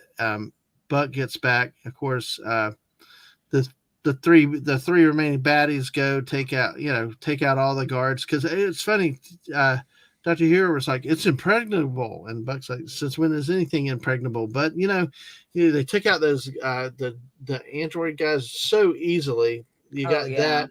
Then it was like, and then Molecule guy, or Mr. Molecule, walks through the things and stops the door, and then it's Mr. Molecule guy. How dare you? Well, I didn't know. I couldn't recreate what JT had called him, but they go. It just seemed to kind of. They wrapped it up. They blew up the computer, so it sabotaged the antimatter machine, and it put in critical mass. I mean, we saw both the engineer that they forced to help them get shot. Varric got shot, or he shot with a different thing on Kellogg's belt, but neither one died. I mean, they were both like stunned, I guess, and then. Mr. Molecule guy was able to get through there and stop the process to be able to, although he took a lot of damage. And then of course before that we had the space battles where Quince and Kellogg were destroyed, but the empath gets away.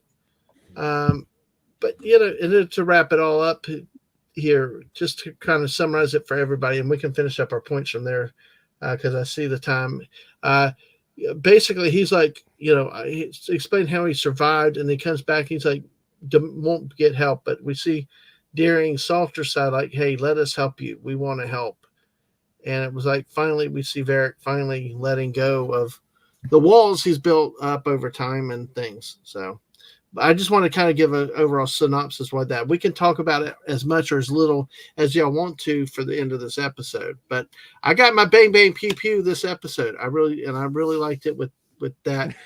But I tell you what, old Twicky was a horny guy. I mean, excuse me, Twicky was a player, I guess, a player. Yep. What a fox. I mean, he was like, and it's Joel and whatever was playing. I mean, gee, my netties was like, you knew he had to. You're not putting that on lines. network TV in 2023. That's for sure. No, I mean, he's the robot dude. I mean, that's better than the Solo movie again. That's, if you want to do that, that was awesome. It was funny, but that's just a little attempt at humor there. But any other thoughts about the second episode? We can go wherever y'all want with it. I wanted to at least kind of help give everybody a point of what happened for the rest of this episode. In a general sense, that's what happened. I am glossing very generally. So if there are any specifics y'all feel we need to go into, please let me know. I'll go first if you like. Okay. Yeah, JT. Sure. So a few quick things here. I love how the climax to the story and the tension and everything, the pacing was just very, very well done. When Hungry says this is possibly his favorite of the show, I understand why. I feel like the timing was just done well. Nothing hung on for too much longer than it should in a lot of places. I love that the characters seem to all get their resolution in a satisfying way. Smaller things. Except for Charisse. Except for Charisse. Yeah. Good point. I like the engineer or the operator that they captured. I think his name is Mateo. Yes. I love the costume, but I love more that they portrayed him playing with his son and being a family man. I feel like we don't get that much anymore. Especially with dads. Especially for men and dads and playing with their sons. For some reason, that's like evil. And a daughter. He had a daughter too. Yes. There was a son and a daughter, and he was a dedicated family man to all of his family. There was no indication that he had something for Kellogg to pull upon, except for his position. Right. And I loved that they picked him to be the one that they could try to influence. A couple lines I had an issue with. They said that there were something like 20 levels of barriers to be able to get there. I don't know why you need that many, because you knew you weren't going to show them overcoming 20 obstacles. Just say it was impregnable and had, 4 or 5, or don't even put a number in there. Just say it, the most advanced security system on the planet or in the sector, something like that, right? It just, if you had more time to sit there and think and edit, you could probably get some of those things fixed. The one big problem I had was with Molecule Mystery Man. You're doing that to make me and they even hit on it, and they even hit on it themselves at the end, where they thought, an atom could hit him and annihilate him. I thought matter and antimatter obliterated each other in equal portions of mass or in equal quantities. So it would not have completely destroyed him. Science side, okay, I get that. He would not be, but they said he fell through the floor. Okay, so why all the other times he doesn't do that does he not fall through the floor? That was kind of the problem with this power, right? Was if you can pass through these objects, why don't you fall through the floor? Why doesn't the rotation of the planet kind of do something to you. How are you breathing? How can you see where you're going? How do you reassemble yourself? There's a lot of questions that make this power questionable. Kind of questionable. Right. Yeah. Thank you. But I loved the character so much, and I loved the makeup that they did to his face, and I wish that they had taken the mask off more, because that guy spent a lot of time backstage in makeup. Well, nowadays they would, because look, the Mandalorian's got to be shown all the 2 seconds. So yeah, like, hey, we don't wear masks anymore. But yeah, I agree with you to that. But other than that, yeah, I would say this is a fantastic episode, all considering. A great way to conclude part 1. Well, we will go ahead and get to that in just a moment. But Hungry, are there any other big points? I know you had 12 pages of notes. Is there anything else that we have left that you want to talk about? And the same thing with you, Daisy, because I think we'll go ahead and work towards wrapping. But I want to make sure we cover things that you have. I think I've covered pretty much the big things I wanted to cover. I just want to make sure that we haven't left anything out. Let's go with Daisy first, please. Let's go with Daisy first. Okay, Daisy. I don't think there was anything major that I had. We didn't touch on the Hartstein dude that he was feeding. He was the mole. Oh, yes. You're right. Thank you for bringing that up. Yes, the weasel. Yeah. Yep. Yeah. Yes, exactly. Well, you want to talk about him a little bit longer? Because it was interesting the way he was feeding that back the information. And I think they actually kind of set a trap where they kind of they were able to figure out who it was very easily. Once they were aware. Not very easily by 70 standards. No. Okay. One of the things I found odd was in Dr. Hewer's office, the mole placed a listening device, a bug. And if you know that there's these people in there blowing things up and you already know that there's probably a mole, why do you not sweep your office for listening devices? Which seemed odd to me. Yeah. But yeah, I didn't like that dude at all. No, he did some serious damage, like the stuff that they set in the hangar. The hangar was almost destroyed completely there. So yeah, and he had that smug look on his face when he did. Everyone was running around in the hangar, and it could blow up at any moment. And he had a smug face on when they came into his office accusing him. He was very defiant. When they took him off too, he was very defiant, very smug. So made you hate him even worse, even more wormy. Exactly.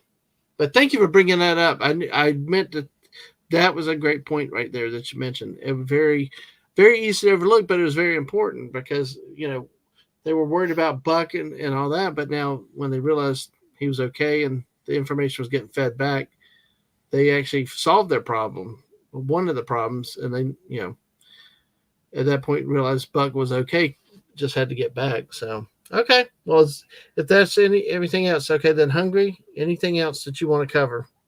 It'll be very short and sweet. Okay. I really have admired the work of Frank Gorshin since around 1972 when I was a toddler and I first saw him.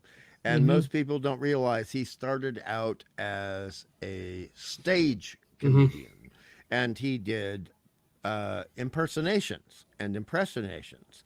And so when he says, "Varric, don't you hear me? Put that grotesque body to use and turn it off," that was very Magneto from 1977 to 1979 in the comic books. And his treatment is varied, and it is quite similar to things that we would see in science fiction television from the BBC or in comic books at that time. And Gorshin proves that something that many of us have said since the 80s, including myself: horror and comedy are Siamese twins joined at the hip, because there are moments where he's being serious, but there is an irony to the statements that his character is making from the script that are, in fact, humorous.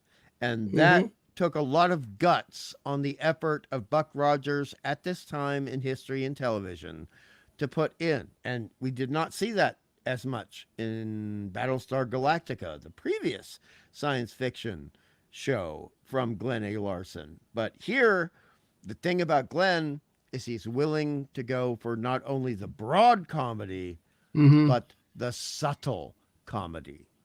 And you have these expressions and body language moments from Frank Gorshin, where he's doing things like Napoleon. He's doing things like William Churchill. And you understand that because you like the war stuff. But also, like the earlier, you talked about the first episode, Wilma's mannerisms, things like that, her little lines back. I mean, it's really, really, really cool towards those details. I agree with your point that you had there. So, okay. Well, I just want to make sure everybody has gotten out everything they want to do. So, with that, speaking of short and sweet, like Dadman said, they didn't like that wine. No, they didn't. They're like, "What is this?" It sounded terrible. Honestly, the way he said he made it sounded absolutely terrible. Delta radiation. Like, Jesus, like what? JT, speed up the fermentation. JT, how much burgundy? He mentioned specifically burgundy. How much burgundy have you had? Some enough to know that the color was wrong. Yeah. I don't know what that was that he made. It sounded kind of like prison wine or something. Like, oh, dude, prison wine. Oh, yes, the grapes with the radiation. Yeah, it was. He said things that looked like grapes. Yes, and I was like, oh dear. I'm a Beaujolais and a Shiraz man, and I'm telling you that the darkness of the red is much higher than what we saw in this show. I like Cab Sauv and Cab Sauv. Some stuff like that. I don't know if I would have poured it out into a fake plant like they did. But that was. Oh dear. God. I mean, just before we go, since you're talking about fake wine versus real wine, I just wanted to ask you if you and Daisy noticed this and had an opinion about this. There was the poetic simplicity of Charisse's so-called empathy, but there was the reality of Wilma's empathy shown in both episodes. Did you notice the juxtaposition? Not until you mentioned it, actually. But oh dear. Yeah, there we go. Now I sound like an asshole. I'm sorry. I apologize. No, you sounded very I don't want to say astute. I'm searching for the word, but observant. No, that is a great yes, very observant. That's a great thing to bring up. What about you, Daisy? Did you notice that? Daisy? Not really. Sorry. I okay, JT. The differences in the way the women acted, but I don't think I put it quite the way you did. You know, an empath versus just a quote unquote normal human woman. I realized they acted different, but I didn't think of it the way you just said it. Yeah, that was cool. Excellent. But also, maybe I'm just too distracted on the screen there. Maybe that's why I didn't notice. Well, that's too funny. But hey, all right. Well, hey, just wanted to make sure we got everything else out tonight. We've been going almost 3 hours, 2:53. So any final thoughts? We're going to start with you, Hungry Boy, first, in terms of How would you Not rate me. this? No. Yeah, you need to go first once. Everybody else has been going first. You go first this one I time. don't want to go first. Well, yeah, I'm going to vote you first, and I'm a one-person Okay. democracy. All So, right. but yeah, just kind of like we said, we don't really do big grades or like that type of thing. But I just figure out kind of what you would say. How do you like it overall? Is it a great episode? Is it one of the best? Just kind of tell us what you think overall with it. Okay, well, I will start out with a specific and I will move into a generalistic statement. Mm-hmm. And the specific statement is, yes, we love Buck. Yes, we love Wilma. But the actual hero of this episode is Varek. Varek is the hero of this episode because he makes the decision. And we don't know he's going to survive dealing with that antimatter. We don't know. And this actually came about before Star Trek II, where Spock dies dealing in the exact same situation. But here, for a moment, we think he's done. We see him blow up. We actually see him blow up, and then he comes back later, and I'm wondering if that was a rewrite. I don't know. But I loved that. But overall, I think this was a remarkably female-centric in the good and honest way episode, because without Marky, we would not have Buck being able to win the day. And without Charisse, we would not have the villains being able to carry off the plot for 2 episodes. So it was a remarkably female-centric, but female agency, but female-appropriate series of episodes. I got too deep there, and now you're just saying, No, I agree. You've been telling me for a long time that this is probably 2 of the best episodes for the way they were written. And I've been wanting to see what you thought in a public setting and see how these to let everybody else hear what you think with it. So, JT, your thoughts on this episode? Sure. Well, if I'm thinking about this episode, I kind of am putting part 1 in with part 2 on this. I found it. Well, I appreciate this episode more after hearing everybody else on the panel. I really do. Not that I did not like it before. I liked both of them quite a bit. My biggest cause for caution on saying this is my favorite versus the 2 that we've already watched that preceded and followed these 2 episodes, right, are a matter of style. And we're now 8 episodes in, and we had the movie, and then we had another 2-parter, and then we had everything else that we've done. Seems like every episode is almost a different subgenre. So good point. Excellent. I'm wondering how the rest of the season's going to go, because I'm still trying to figure out what is this show. Not in a bad way. I've liked every single episode. I can't wait to hear you talk about the next step. Oh, jeez. Jamie Lee Curtis. I give it high marks, and if this is the way that all the other episodes would be, I would be totally fine with the show being that way. Don't get your hopes up.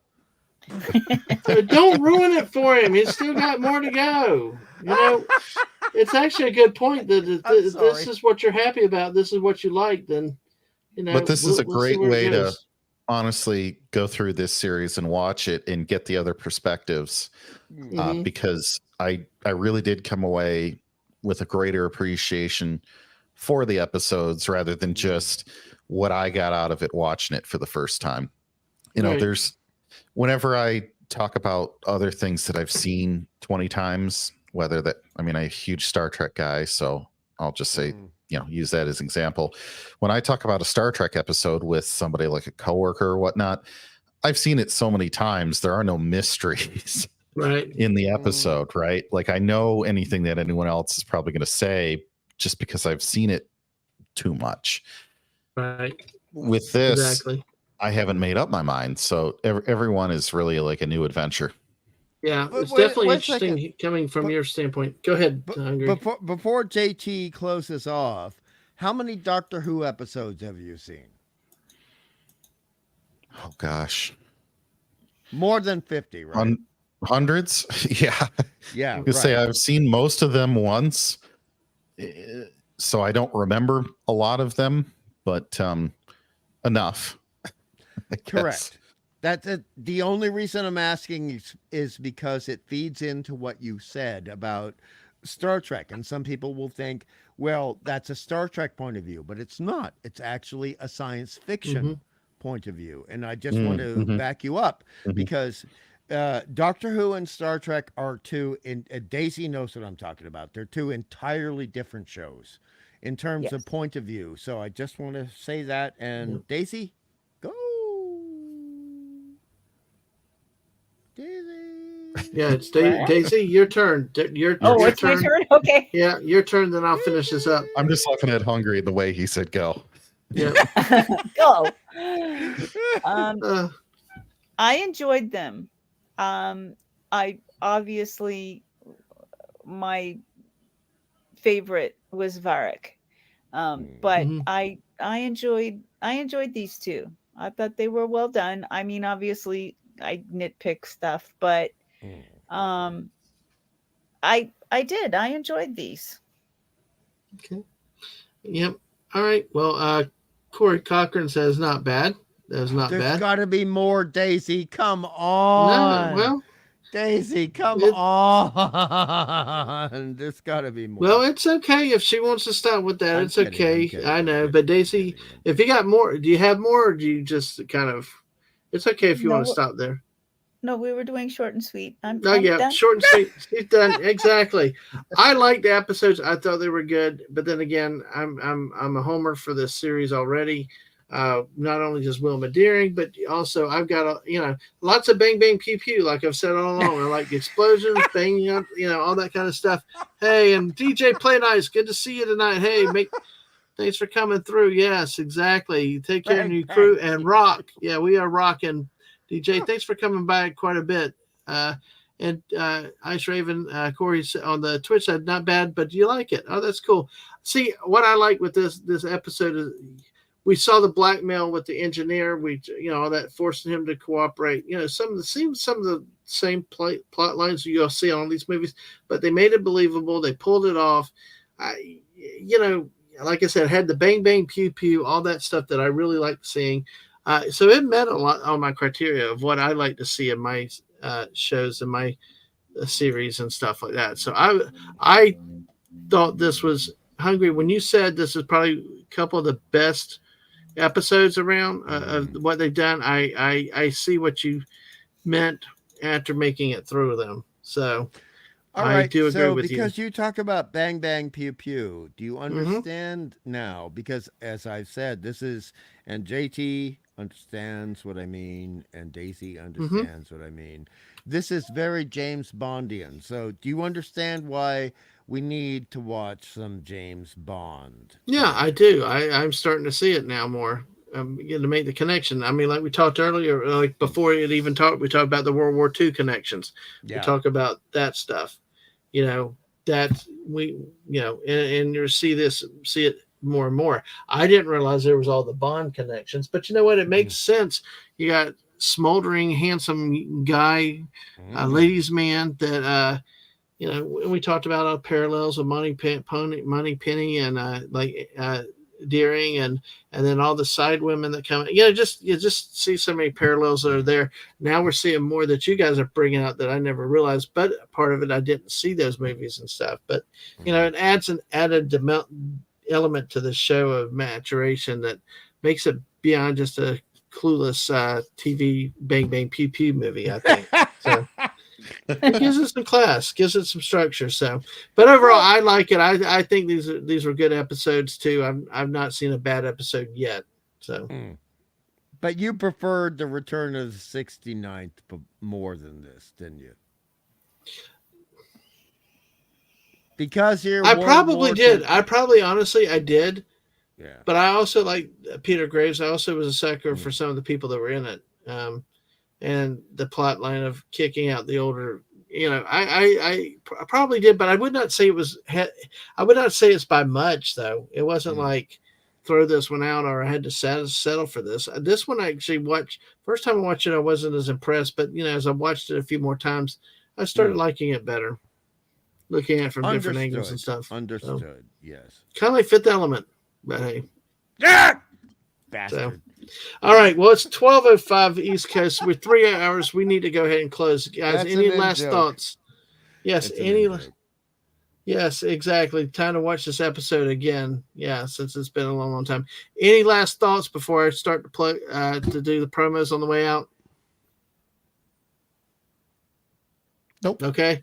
All right. Well, we'll go. Hey, next Friday night. Guess what? Oh shoot! Did I pick the wrong? Damn it! I got the wrong slide. I got the wrong slide. Damn it, Mark! I swear he did that on purpose. No, I didn't. Actually, I did not do that one on purpose for once. So I did not do that for once. Believe it or not. Well, I guess you don't believe it, or maybe you do. I don't know. But hey, let's see. Thumbnails. We'll never know. Hey, at least I didn't pick Battlestar Galactica on this one. Yeah. So next Friday night, I'm going to bring it up here, and we're going to see it here in just a second. Here we go. Well, we talked about Jamie Lee Curtis next week. The episode 1.9, Unchained Woman, and episode 1.10, Planet of the Amazon Women. Notice a common theme. I'm starting to say pick you up on the James Bond theme. I will say that. So well, exactly. And Dave, Dave, 9 there. If it don't was quite leave yet, Dave. Yeah, that one would be Woman Unchained. Yeah, and then the next one would be something, a movie. Planet of the Amazon Woman would be like, in a world. Why would it be What about Wonder Woman 1984? That looks like an Adam Sandler. Planet of the Amazon Women. That looks like it could be an Adam Sandler movie. Adam Sandler. Nice one, exactly. Nice one. But JT, thanks for posting this in there. Make sure you go over, follow Mrs. Dadman on YouTube, subscribe on YouTube, follow her on Twitch. Remember, 9 a.m. in the morning, there'll be another daily dose of positivity. So, so okay. Trisha Heffler and BSG. Okay, wonderful show for the missus. Good job, everyone. Until Dadman put the wrong slide up. I know exactly. And none of us can type. I'm boomering all the time. We still got 10 people with us. So let me pull this slide down. Let me eliminate this. Go to over here. So, and I'll advance it. So then we'll hear. So what's coming up, folks, is in December, they're going to be mostly chill streams and late night like fortnights and late night with friends, just kind of impromptu, low stress streams. But the next scheduled stream will be next Wednesday, December 13th with Grumpy Old Ninja Katara Oi. Come check him out. Definitely a good guy. Definitely been. He's actually taken something of a character I made as a kid and supposed to do something with it. He is also. He's also. Great artist himself, and come check that out for this next. In our Chillin' With series, go back and look at Sunday when I talked to. Come on, Eileen. Oh, I swear. You mean... sorry. Dave. Just there you go. Dave, thank you, Dave. So join us next Wednesday for that. But look in December. Christmas week, starting on Tuesday of that week, are going to be an action-packed thing. Where we're not doing a show, we'll probably have a lot of Christmas-themed Fortnite or maybe some Christmas-themed chill chats off the top of my head as we go. But on the 19th, I'm going to be talking with Alaska Jeff about Alaska snow at Christmas. On the 20th, the great Daisy Blossom Flower Child will be here. Please, everybody mark that on your calendar. Be here for that. We will tackle, is Die Hard a Christmas movie or not a Christmas movie? Daisy, you know what I've been told? What? I have been told, yes, it's a Christmas movie. No, it's a Christmas movie. And people keep asking me what it is. And I keep telling them, watch us on the 20th. Sounds good to me. Exactly. So join us for that wonderful time. No matter what you think, it's one hell of a movie. And let's talk about it together on the 20th. So bring everybody. If you're passionate either side of the debate, come on. We want to talk about it. So, also, and then on the 21st, the schedule with Squeaker Mouse to be here for the. We did a holiday special last year. We're going to do one this year at 8 p.m. Eastern. So, yay, the tradition continues. And speaking of traditions, a new one, we're going to have our great friend celebrating a German Christmas with Master Maniac Mexico on Sunday, Christmas Eve, December 24th at 3 p.m. So this is what's coming out. The tweet went out about these earlier tonight. So mark these on your calendar. And we got 12 people watching us right now. Holy cow. Welcome and thank you, folks. Y'all are so awesome. And I just appreciate y'all being here. Remember, chill chats or something. These will go as I feel like it. This month, I'm kind of not committing to over schedule formal streams. Just kind of using the force this month, just kind of to relax, working holiday times. And if we need to just take a day off, that way we can. And just Stunning has never seen Die Hard. Oh, dear. Oh, God. That, I think, is probably worse than whether you think it is or isn't a Christmas movie. Okay, Daisy, I'm not going to say what I think about it being a Christmas movie or not, but all I will say is I give you the FBI. Yes. Hans Gruber. Mm-hmm. So, yeah. Hey, you know what I mean, Daisy. Yeah. Did you hear about the terrorists that they're trying to take over an oil rig out in the middle of the ocean? Oh, dude. Yeah. What? There's some clowns tried to go take over an oil rig out in the middle of the ocean. They were led by a guy named Hans Gruber.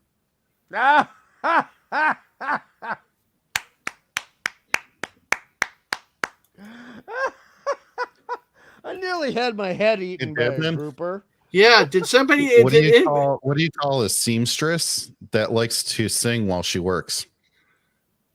Taylor Swift. Oh, Wow. That hurts. Oh.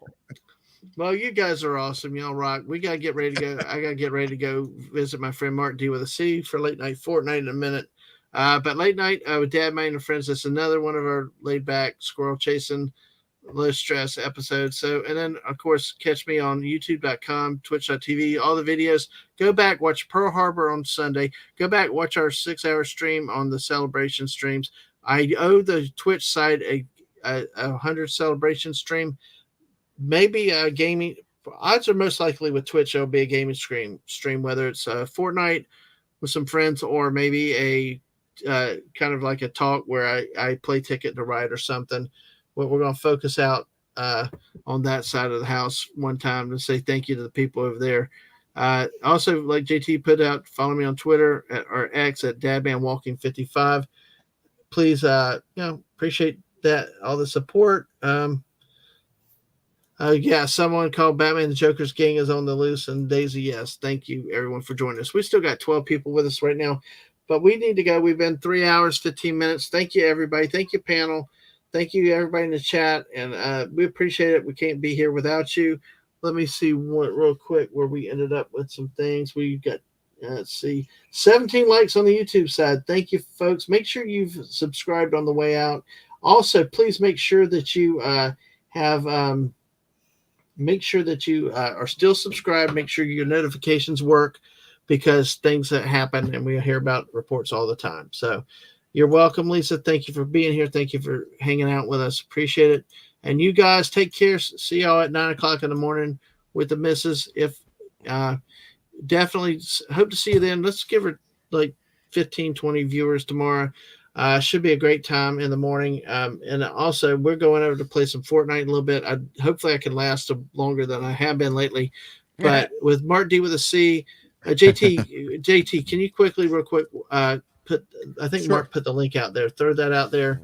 where we're going to play some Fortnite in just a few minutes. Unless I fall asleep. Thank you very much. Exactly, Lisa. Thank you again. I want to do that. Yeah, see everybody next week. I'm just waiting for JT to put Mark's link out.